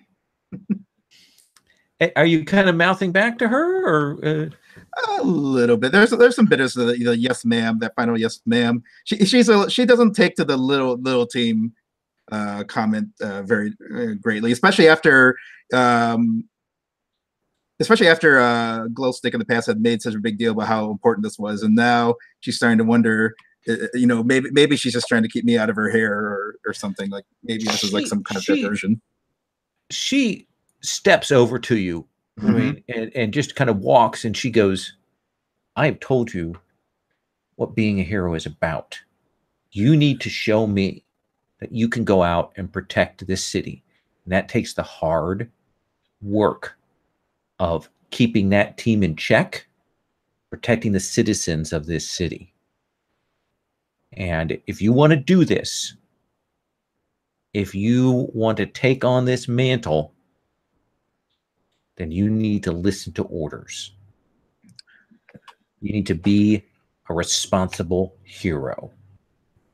I think she's trying to shift your labels. She's trying to push your superior down and your savior up. Oh, okay. Gotcha. So now you have a choice. You can accept that and make that change, or you can reject her influence.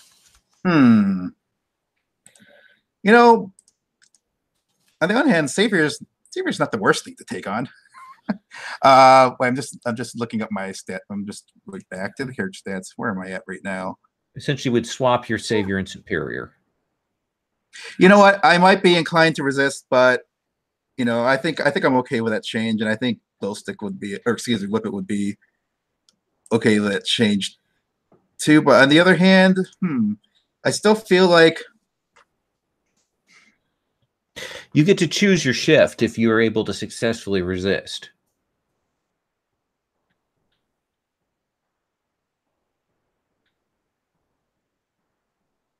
You know, I think here's what we're going to do. I think I'm going to try to resist and make the case that, you know, I'm fine taking orders, but what I'm not fine is everyone looking at the team. Do we even have a name yet? But anyway, nope. Well, I'll just keep referring to as the team as a bunch of snot-nosed kids. I mean, we'll take your orders, but we may be new superheroes, but we are heroes just like you all.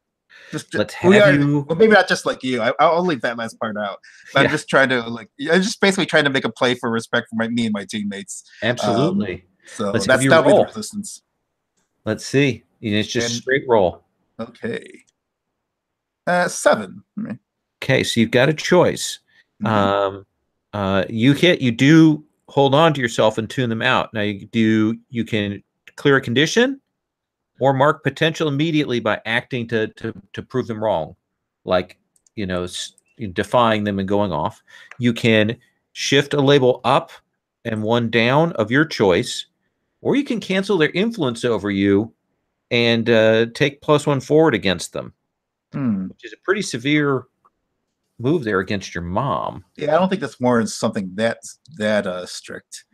So yeah, I'm just going back. I'm just looking over just trying to find out where those. Here we are. You know, I like the idea of marking potential because really I'm just trying to show that, you know, I'm just trying to get some modicum of respect. I think marking potential may be the best way of personifying that rules-wise. And where do I mark potential on the sheet exactly? Right under your stats, there's a little drop down for potential. Oh, delightful. 1 down, 4 to go. Okay.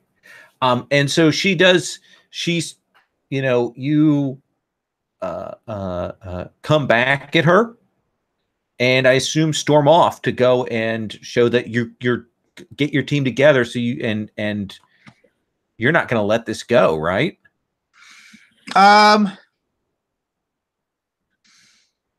Yeah, I think just the fact that I resisted what she said means that we're not just going to go after street crime. I think that means we're hopefully more cautiously, but still pursuing the. Or I think we may focus on just searching for Adorabot. Okay. Well, but she doesn't know that. All she knows is that you clearly storm off with blood in your eye. Sure. Okay. Let's come to then Avada. Avada. Okay. Do we want to do a scene with your parents, or do you want to do a scene with your public? Do you want to go and find somebody to help you clear that insecure? What would you do? So I think since I'm not playing a Janice and I'm playing a Star, I think she's definitely got like a not scheduled but regular concept of like a Q&A. The first panel that follows out of her though is doing the anime toast run but with the steak. Okay. Because they already reheated it, so like now she's like, we have her like running with like the steak, and then where would she be doing this is the real question. Yeah. Oh, it's okay. There's a park, and you know how some parks have like really big fountains? Now imagine that fountain also had a walkway right down the middle and made it like not a Pac-Man sized walkway, but like just a single line to the middle as a dot. Mm-hmm. Like half a Pokeball. Okay. And so it's in there. So she's surrounded by water because it's kind of the opposite of her. And so this is her like, it's called the cool off is what she calls it. Okay. I think her fans are called, I can't decide if they're called hotheads or firebrands. I think hotheads is funnier. And so she's like doing a Q&A with the audience and like going over whenever people like ask a question, she's like doing the thing where you see like 10 questions in the chat and you're like, I'll answer this one and forget the rest. So she's like just like kind of chilling there and she's like, what up, hotheads? She's like, no, she doesn't say what up. That's not Avada. She goes, hello, hotheads. How is it going today? We had quite an adventure. If you want to see the replays, check my YouTube. Be sure to like, comment, and subscribe. And you will do that, and you're a little surprised, especially since you had some action today, at how much your metrics are down. Oh like you're not trending. You're not the top sort of super thing that's trending, and some of your other numbers are down. Your Q&A are down. You're checking the analytics, the social media notes, and you're a little surprised. Okay, so I've definitely got like some main moderators, and I'm like, hey Gator 47, definitely just like there's unrelated names for most of them. There's one who's definitely just named Wick, but like candles have to have that. Right. And then there's Oil Lamp, and there's Gator 47, I think is a good one. And so she's like, hey, Gator 47, can you check the metrics? What's going on over there? And you'll get that thing in the chat, and it says the solo teen super hashtag had some scuffles today, and she's got some serious pull, and so a lot of people are checking out her stuff today.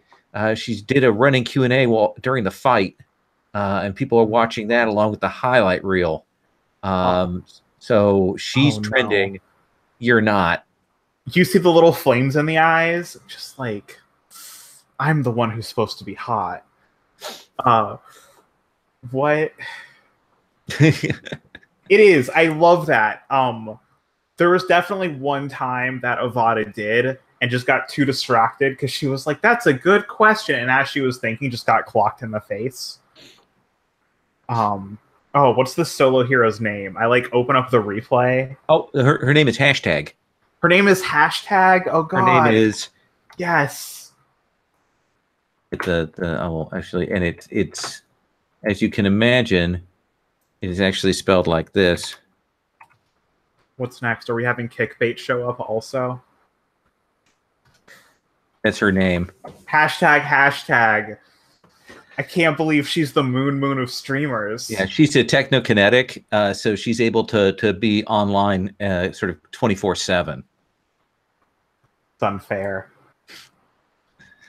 So yeah, that does seem to be what's on. But of course, your loyal fans are here, and they're asking questions about stuff and about Silverwing and what she was like, and they would like you to post up that a nice full all the angles on the Minotaur falling from the thing.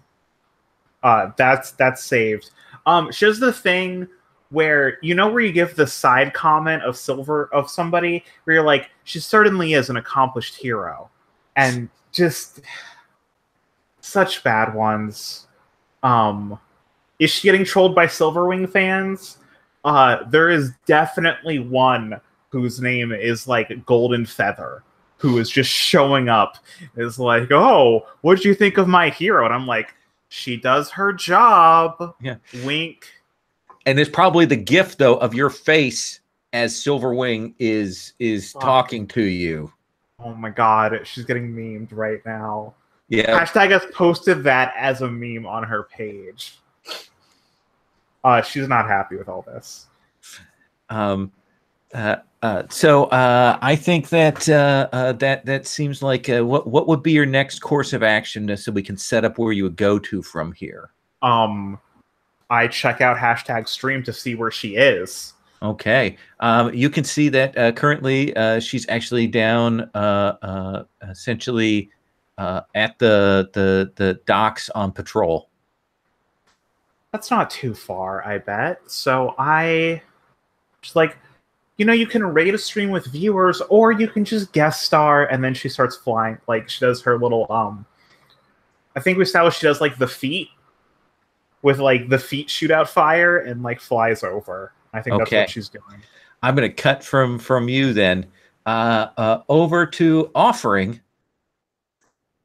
Offering, we know that you have this place that you live in, this superhero base, this ship, and we know that you have an identity of Dylan Dare. What do you do to sort of maintain your Dylan Dare persona? Just a quick. I'm going to answer that question, but just quickly. Sure. However, this scene ends, if possible, if it doesn't interfere with anybody else's stuff, I would like to portal to Whip It, like okay. as she's huffing off, or she gets to wherever she's going by herself. But sure, we can intersect that at the end. Sure. Yeah, I think that would be like a cool thing. Okay. But yeah, so I think that like it's really just a name. Like I think that in as much as it's like it sounds kind of similar to whatever his name is in the alien language that where he comes from, but he doesn't go to school. He doesn't. The question of like where he gets money to buy records is an excellent question that no one has ever thought to ask. And so I think that like maybe, but like he tries to like connect to people on sort of like so like I think maybe one thing he does is that maybe like there's a part of the park where people sit and play chess. Mm-hmm. And this is kind of a cliche, but I like it, so I'm going to go with it. Okay. There's a homeless woman there, who is a great chess player, and like basically her deal is people challenge her to play chess for money, right? Like she doesn't, and that's sort of like how she makes what money she has. And like I'll sometimes play with her and like hang out with her and talk to her. Do you imagine that you're a good chess player? I think I'm learning. I think I'm a quick, this is a game that doesn't exist where I come from. We maybe had, but like I like games, and I like learning, and I like kind of interacting with people, especially people who aren't like asserting their authority over me. Mm-hmm. So I think that this sort of thing is where like she kind of like teaches me how to play as she beats me, kind of deal. Where like I'll put down the $2 or the $5 or whatever it is on the table to play, and then like we'll talk through our moves as we go, and then she wins because of course she wins. But like that's the like every time I'm getting a little bit better. And you know, she'll talk with you. She'll say, "You're off your game a little today." Yeah, it's been a rough one. How so? You know, me and some friends have a little concern that we're involved with. You know, we try to help people where we can, and you know, we're still young. We're trying to get better. Sometimes we win, sometimes we lose. Sometimes we win, but it costs us.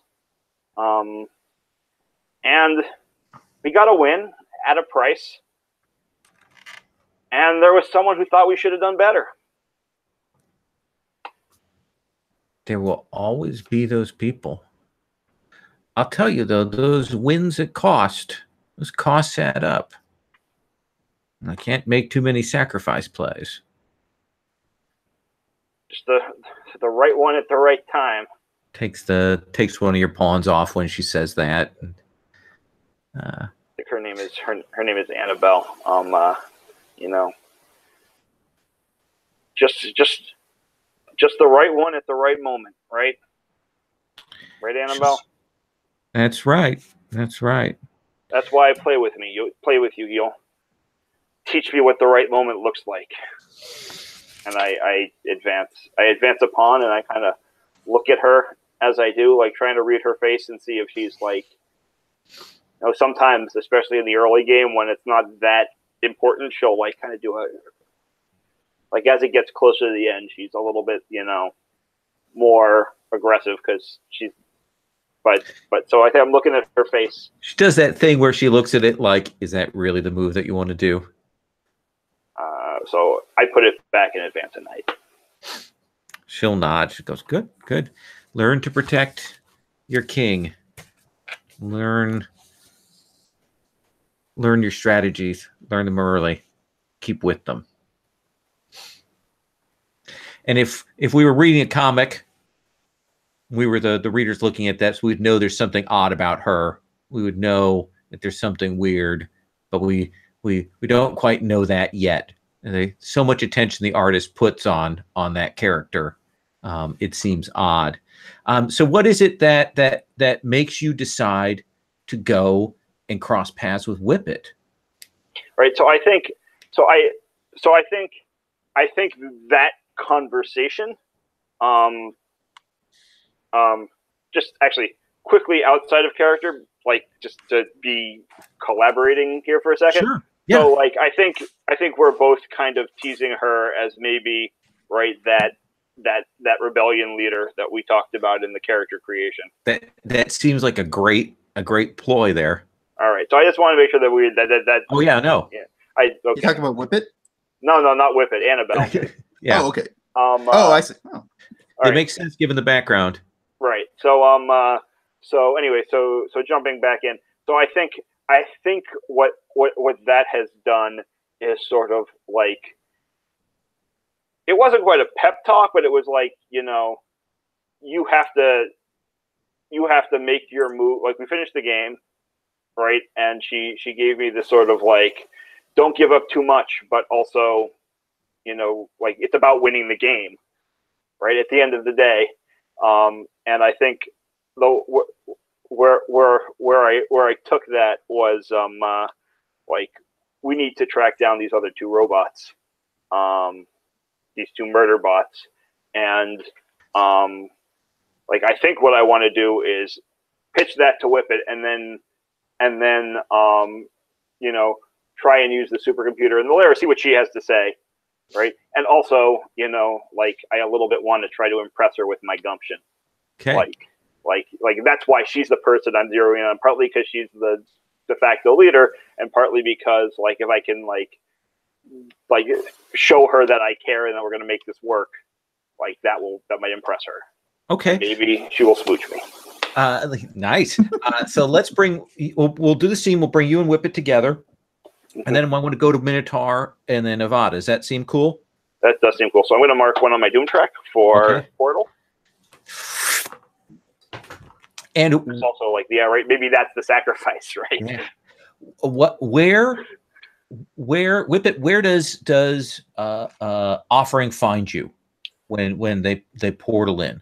Boy, I guess the most dramatic thing could be if, while she's would it be like would just it be too as you're getting your car together to leave? I was thinking even still in the bunker, but would that be too off-putting to have glow stick in the scene also? Oh well, we could have glow stick not realize that's going on, and like, does that seem fair? Right, like in the next room. Yeah, like you've gone up to the garage to maybe get this, but you're still in the house. What does the portal look like when you open it there, Offering? Right. So I think part of me wants to go like super gross Cameron Hurley body horror stuff, and like part of me wants to just make it like cool Jack Kirby science fiction. I think you should lean into the Kirby. Yeah, that's what I'm going to do. So I think what it is like. All right, this might take me a second, but like, sure. I'm thinking about Jack Kirby art versus Steve Ditko art, and how Steve Ditko always has these like super like clear geometry. Even when he's doing the weird, right, like Doctor Strange, they're like distinct geometric shapes with great detail on like a single colored background. And I think like this is the opposite of that. This is like the Jack Kirby. Like there's like a weird loopy like three-dimensional, like it opens up kind of like a circle, but like it's like wibbly wobbly and right, and like constantly changing shape, and it glows with like a faint green. That's sort of like my color palette, right? Green and blonde. And then like when I step through, I kind of like there's like a like a bronzest orange light sort of like flashes down my body as I'm walking through, and then what Whippet sees is me walking through that like constantly. Your eye can never quite catch exactly what shape it is, but you can tell it holds a shape for like a microsecond, and then she sees the bronze light going up as I appear, and the thing closes behind me. And I imagine there's something of a crackle when that happens, and I imagine Whippet, you hear in the distance. Have I seen this effect before? Would it be safe to assume that I have, since we've been together for half a year? So maybe once or twice. I don't use it very often because I know it's risky, right?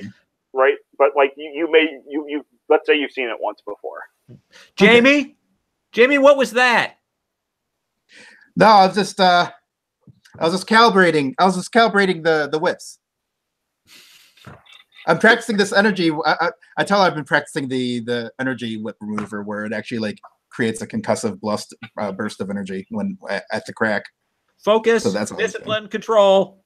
You know the drill. Focus, discipline, control. Okay. First of all, how'd you not set off the security? I shrug. I don't know how this works. Well, maybe I did. Well, all right. Don't let Mom catch you. She'll totally kill us both. Okay. No, but like really. So where do you take me? To the vehicle. Great. All right. So we're sitting in the back seat of the car. Yeah, in the cell. And like the paddy wagon. So I like that. I say, listen. I've been doing some thinking, and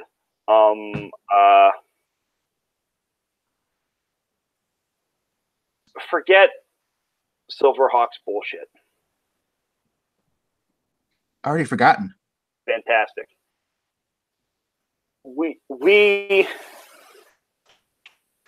have an opportunity here. There are people in danger that we know more about this than anybody else. We've got to go after those murder bots. You're right, but you're absolutely right. Let's not go off half cocked though. We need to come up with we need to like develop some tactics. Forget tactics. We need intel.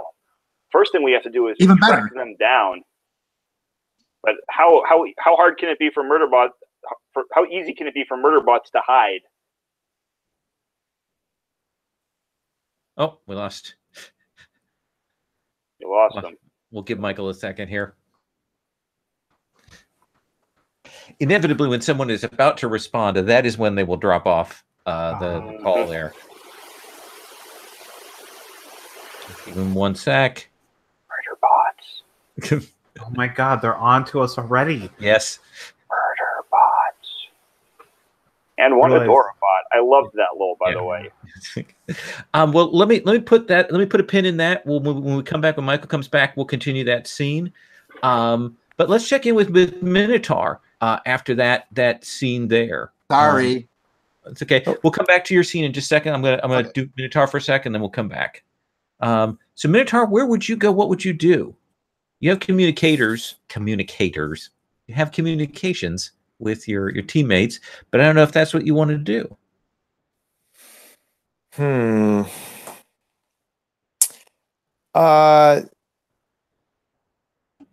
I mean, I think after the proposition made by Rampage, I think I do find that like very interesting, and so yeah, I think I haven't made any decisions about like what I'm going to do, whether I'm actually going to dial that number or not, but certainly doesn't hurt to like to find one of these murder bots, right? I mean, that's what we were going to do anyways, yeah, so I think I'm going to try to get somebody like on the comms and get the ball rolling here. Okay.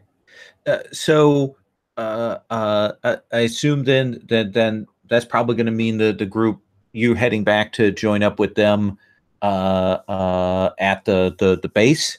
Yeah, I think so. Okay. So we'll take the shot of you heading back to there. Let's do Avada for a sec, and then let's come back and look at Whippet and offering maybe join some scenes together here. So Avada?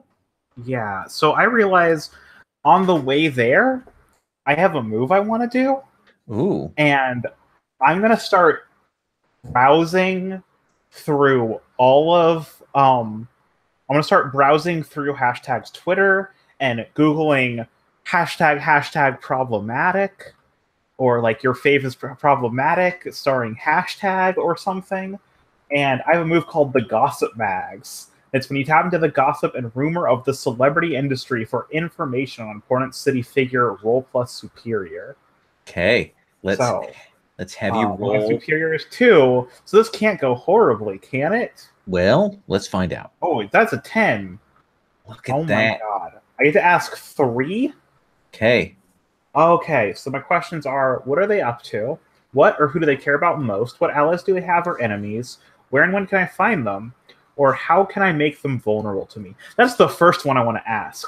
Knowing Avada, that's the first one she's going to think of, is how can she make her vulnerable? So,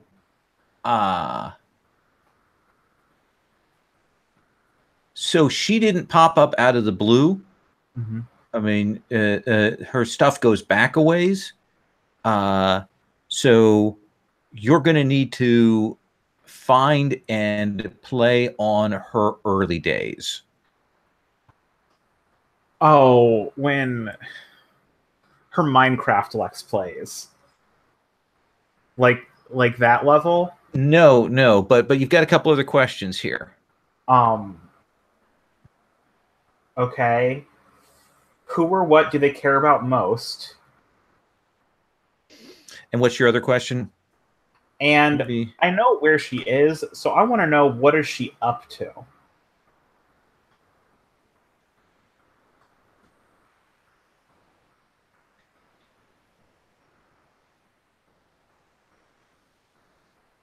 So she was a part of the equivalent of kind of a Mouseketeer style super team, Power Pack style kids, and that's known. But essentially there were three others who were on the team, and they kind of broke up, and they don't care for each other, but you know that there's probably some feelings there. Like if you could get them to embarrass her, or if you could turn them against her, or if you could cause them problems, it would throw her off her game. Okay. Does that seem like a fair answer? Do I get to make up names for this power pack? Oh, sure. You like punny names, so we'll go. I'll let you. Also, fun fact: an NPC in one of my games is called Mouseketeer. Oh, okay. And what are they up to? Yeah. She is, though she's not saying it. She seems to be tangentially on the same case that you guys are. That she somehow picked up word that there's some escaped robots, but she's not giving the game away, but she is clearly on the trail of the same murder bots that the rest of your group is just now starting to turn to investigate. So if you could one up her on that. Oh, I know what I'm gonna do. Okay. God. So I arrive, camera following. What's she doing at the bay right now? It looks like she's just doing some standard investigation. She's smart enough to kind of cloak position and things like that while she's hitting the streets. But she's certainly reading equipment. She has, as I said, she has a kind of a technokinesis and technopathy. So she's essentially reading security cameras and that kind of thing. So, I definitely I'm kind of soaring and trying to use the light and find her, and I spot her, and I don't want to say I throw a fireball across her bow because that's not right. I'm not doing that. That's I definitely kind of arrive, and when I land, instead of the fire just going out, it actually forms a little bit of a phoenix behind me. As the fire comes off, there's definitely a hint of that. I'm just like, hey, hashtag, how's it going? And I think that she will react to you here. She's trying to be quiet. It seems to me like you're trying to provoke her, though. Yeah. I think all of this seems to be deliberate provocation. Oh, yeah, 100%. Okay. Let's have you roll Superior. NPC. So it's a roll superior. Also, all right. That's a 9. Oh, can I? Do you want to use team selfishly? Oh God. Truly selfishly. I do kind of want to use it selfishly.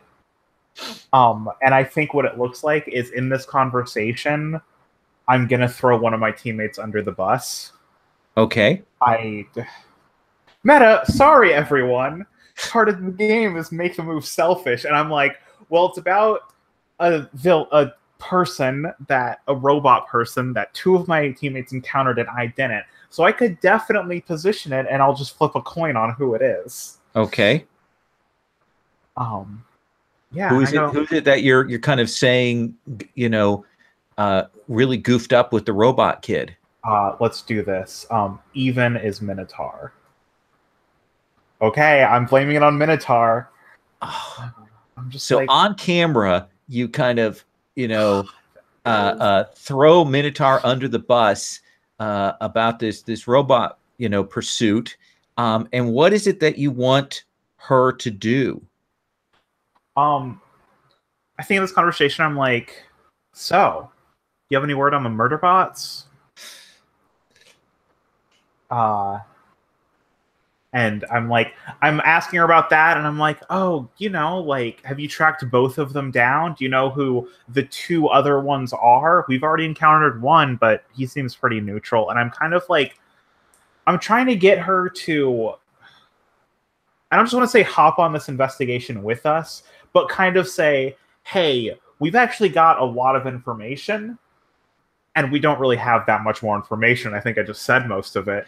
So it's more like getting her to say, if you keep telling us everything you find, we can tell you everything we find.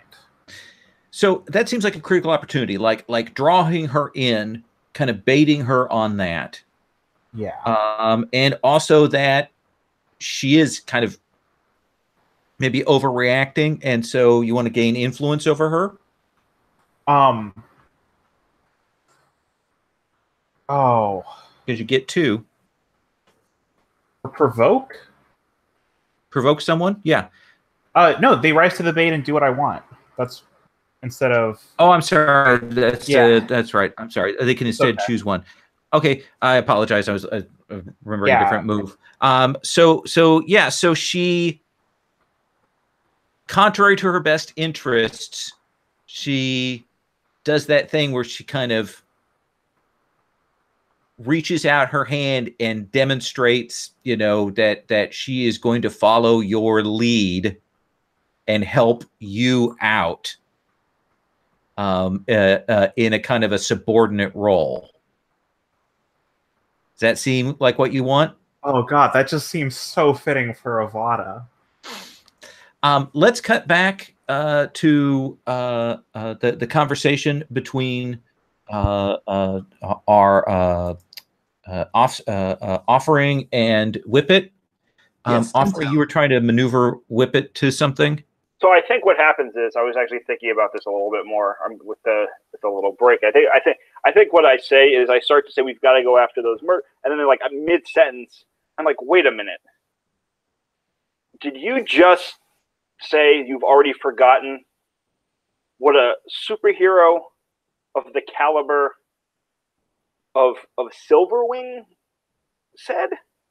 Whippet, Jamie.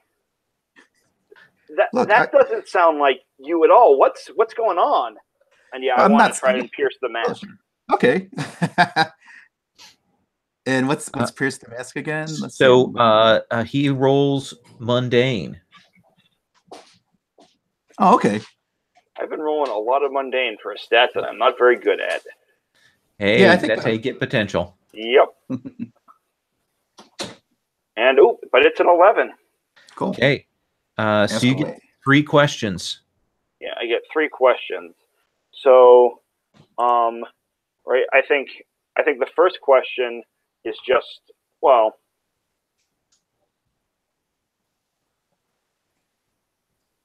what do you intend to do?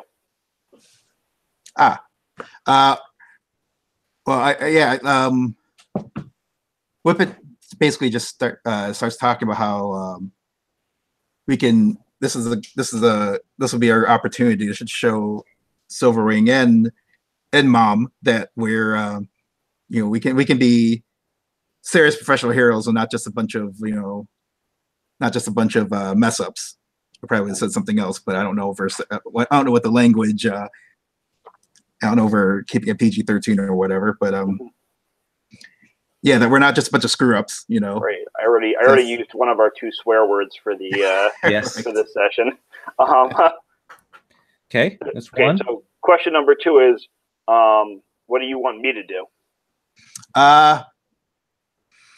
Help me actually go about this in organized way, like actually develop like collect intel and develop strategy and not just like blunder and ham for the cameras and wreck stuff, that sort of thing. Got it. All right, and then the final question is, how could I get your character to kiss me? I wasn't going to use it on a 7 and 9, but with the 10, I figure I might as well get it out there. You know what? The best, I think, I'm not sure exactly how I would relay this information to you, but just thinking objectively, I think the best, since Whippet is so career-oriented, the best way into her heart may be through her mother's approval. Oh, man. Oh, I like that. So I think maybe the way you're communicating that to me is like through the way you're answering, you're like telling me this other stuff, right? About how like we've got to show them who we really are. We've got to impress them, right? It's not about showing them that they're wrong, right? It's about meeting the very high expectations they have for us, Yeah, exactly. Right. Awesome. Perfect.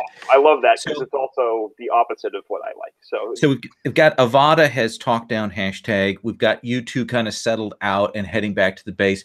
I want to do just a little snippet scene. Minotaur, you're heading back to get to the crime computer, right? To get some information, right? Because you want to investigate. Yeah, that sounds good. Yeah. You will get back to the tree, and you know what's coming. You're there, you arrive, the rest of the team isn't there, and you will see this little kid in a suit,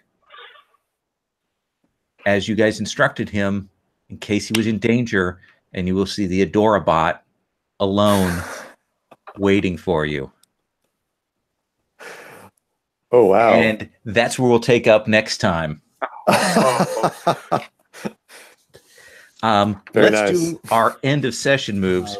And we're going to start with you next time. So just keep that in mind. Got it.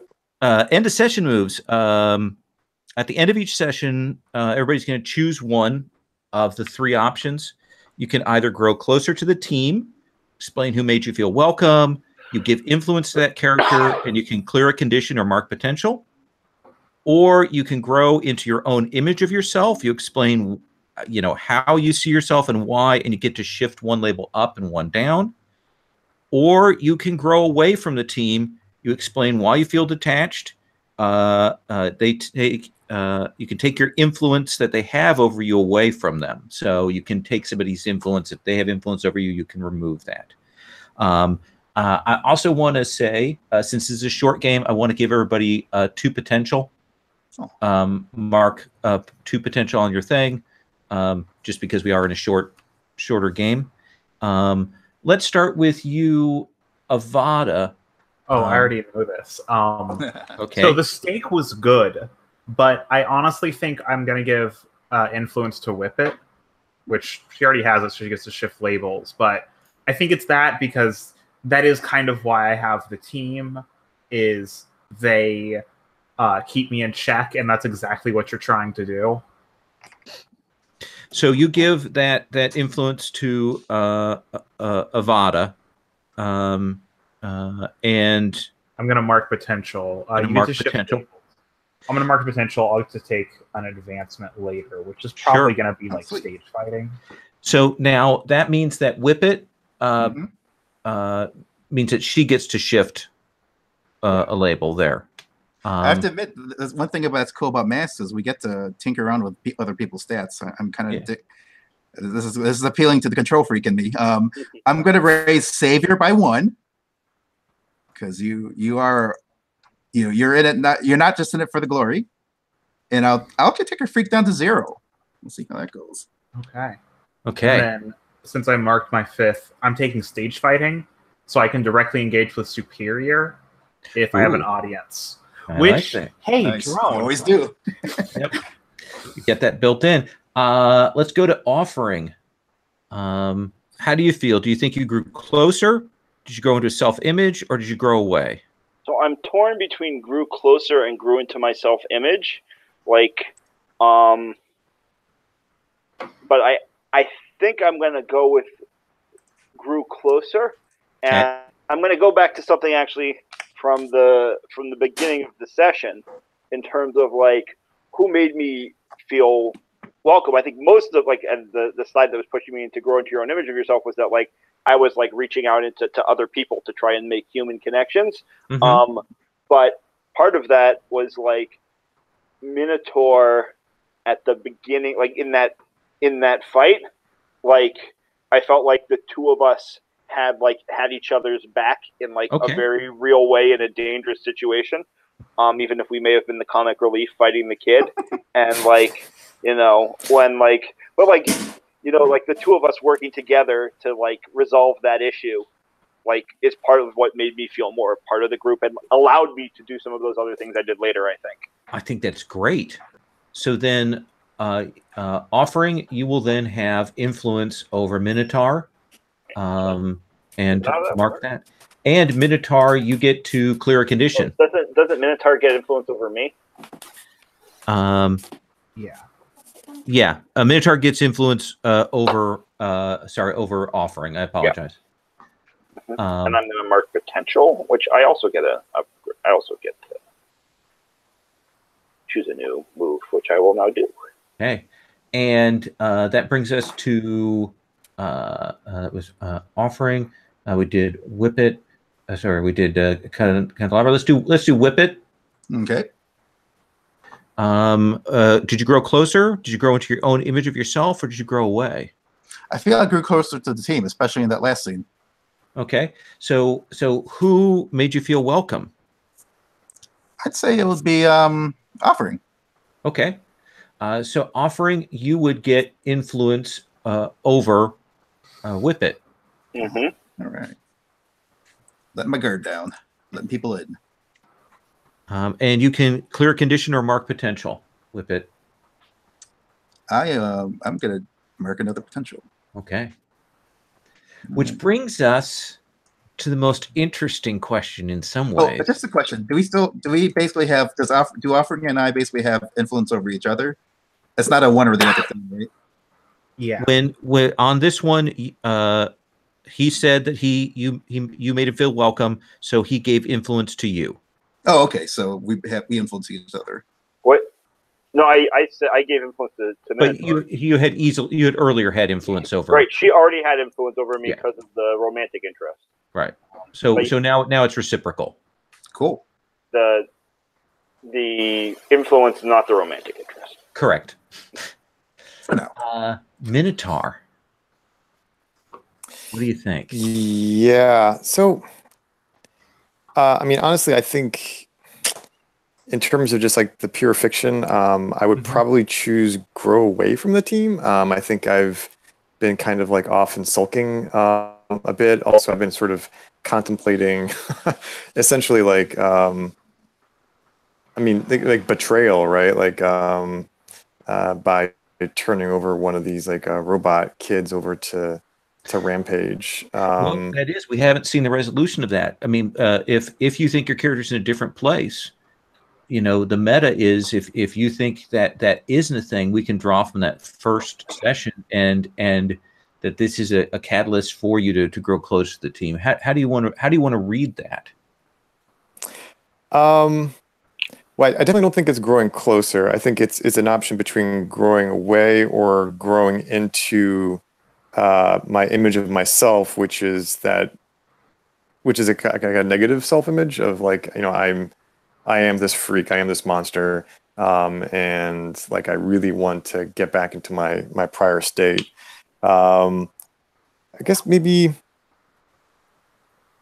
yeah, I guess because I am still on the fence about whether or not I'm actually going to commit the betrayal, then I think I'll choose the grow into my image of myself. So that works by just shifting labels. Is that? Yeah, you shift one label up and one label down. Okay. So I think can a label go above 3? Is that a label cannot go above 3? It cannot. Okay. Because otherwise I would have moved my freak up, but I'm already at 3. Yeah. So maybe the danger, like in the sense of I'm maybe more willing to take like risky action. Oh, I like that. I mean that you consider yourself more dangerous, that you're more violent. Yeah. And then probably move my mundane down, I think. Sure. Yeah, down to -2. So, okay. Cool. And all these label shifts are good because they will change around. We will get that in the fiction there. Cool. So that's where we're going to wrap tonight. We're kind of over the time that I set on this. I do want to check in. If you guys don't mind, I would like to take about 5-10 minutes here to check in on just a couple of things. Yeah. What I want to ask is two questions, not really roses and thorns, but I've got two things that I'll put, and I'll do this in 2 separate questions, but I'll tell you what I'm going to ask. I want to know if there were things that you liked particularly from these two sessions. And then the second set are the things you want to see particularly more of or less of from the play here. So I want to start kind of with the highlight there, things that you've dug so far. Anything that's hitting well for you, Hannah, for Avada? The camp, 100% the camp. It's not the main reason I love masks, but I think I like that a lot. I mean, that's always something I like about masks, but being able to embrace and say, yeah, this character's name is hashtag, and have it play off is a very fun thing to include. I'm looking forward to the names you come up with for her trio of partners. I wait that for next week. They're not even going to be related names. I get to I have a list of things I can pick from. Yep. That I have used before. So oh my God, I know one I want to put in. All right. Well, I'm going to ask you about that next week, so I'll give you some time to chew on that. Jesse, anything that you've dug, particularly things that you want to point out in other people's play or the game, or anything you want to point to? So I think one of the things that I really like about how all 5 of us have been kind of interacting is that there's a lot of for something as campy as this, right? There's a lot of genuine heart. I feel like it's not camp played for irony, it's camp played out of the pure love of camp. And we're all it seems like all of us are playing this very earnest game. And Lowell, you're giving us all of everything we need to play off that. When it comes to that Silverwing moment, which I was just more a spectator for, but watching you and Avada and Whippet play that Silverwing moment was just beautiful to see. And then I was going to call you Trollfic, Minotaur, and I'm not the only one to mix them up. I'm not the only one to mix them up. Minotaur and Rampage, that moment was just it was great. So I'm and then I got a bunch of that stuff too. It was just I like it a lot. Good. I'm glad to hear that. Larry, what about you? Any things that you want to point to, particularly Doug? Yeah, no, I like the interaction, that scene with Rampage, and just sort of playing on the idea of the possibility of, but not just introducing the possibility of regaining my old life, but combining that with this motive to betray the team. I really enjoy that tension. I'm interested to see how that plays out. And then also, I just thought the balcony collapsing was just that was just a nice touch. You guys hated which me. Then precipitated. Yeah. It was a good moment. Because then Silverwing is pissed off at us. Then they could all just kind of gel together very nicely. So yeah, I felt like that. It was for me. It felt I was so glad it happened. As a GM, I'm oh, here we go. So. Awesome. Michael, anything you want to point to player-wise or play-wise or anything? Yeah, I like a lot of what everyone said already. I know camp was something we discussed about in the beginning during our tone discussion, and I feel like I'm very happy with the balance we have. I know at first, my gut instinct is to not want to be campaign, be super serious, but at the same time, it is a serious story. Like Jesse said, I mean, it is a serious. I mean, there's a lot. I mean, it's covered in a lot of goofy details. I mean, I've got this, serious. I'm developing this serious subplot about a young woman who's trying to who's trying to grow, and she's got a lot of pressure. But at the same time, it's a serious storyline. But at the same time, they call themselves Glowstick and Whippet, but and totally seriously. I also like how the subplots are, it feels cohesive. It feels like everyone's subplots are, fit together well. I like that Jesse was especially proactive in getting us to interact with one another and like mix it up and make sure everyone interacts with everyone. I right now, what's really capturing my imagination at this point is starting with my subplot with wanting to be a serious adult superhero, and then the whole world of teen superhero internet drama. My fiance watches a lot of YouTube videos, and of course there's a lot of YouTube vloggers there's a lot of internal drama amongst that scene. People posting vlogs about other people and people posting reactions to the drama. And I feel like that's a nice dichotomy. I think that's kind of a really nice crux for one of the the drama plot threads. And who knows, just maybe we find a way where this may not be an either or situation where you either have to grow up or be a teen. Maybe we can find a way to make this crazy internet fame and view obsessed world work for us and channel it to actually do good and not just be a distraction from doing good. Perhaps. Let's hope so. The one thing that I think, just one more thing. The one thing that I would like to see more of, and this may be a challenge to integrate, but this is exactly my next question. So I want to. Yeah. Oh, okay. Let's get into that then. Offerings alien background. I think that's like a really fascinating thing, and it's that was like the first creative concept that got thrown about as we were originally planning our characters. And I hope there would be a way to kind of bring that to the forefront. I don't know if that fits into the storyline, but maybe we can find a way to make that fit, because I'd like to know more about what Offering's whole deal is. Okay. And I think that's everything. And I think we kind of put a little thing in that. We'll see where we can draw some more out of that. I appreciate you saying that. We'll come back the other way then. Larry, is there anything you definitely want to see so we get 2 more sessions? Anything you definitely want to see more of on stage or less of, or something you definitely want to hit in the 2 sessions that we have?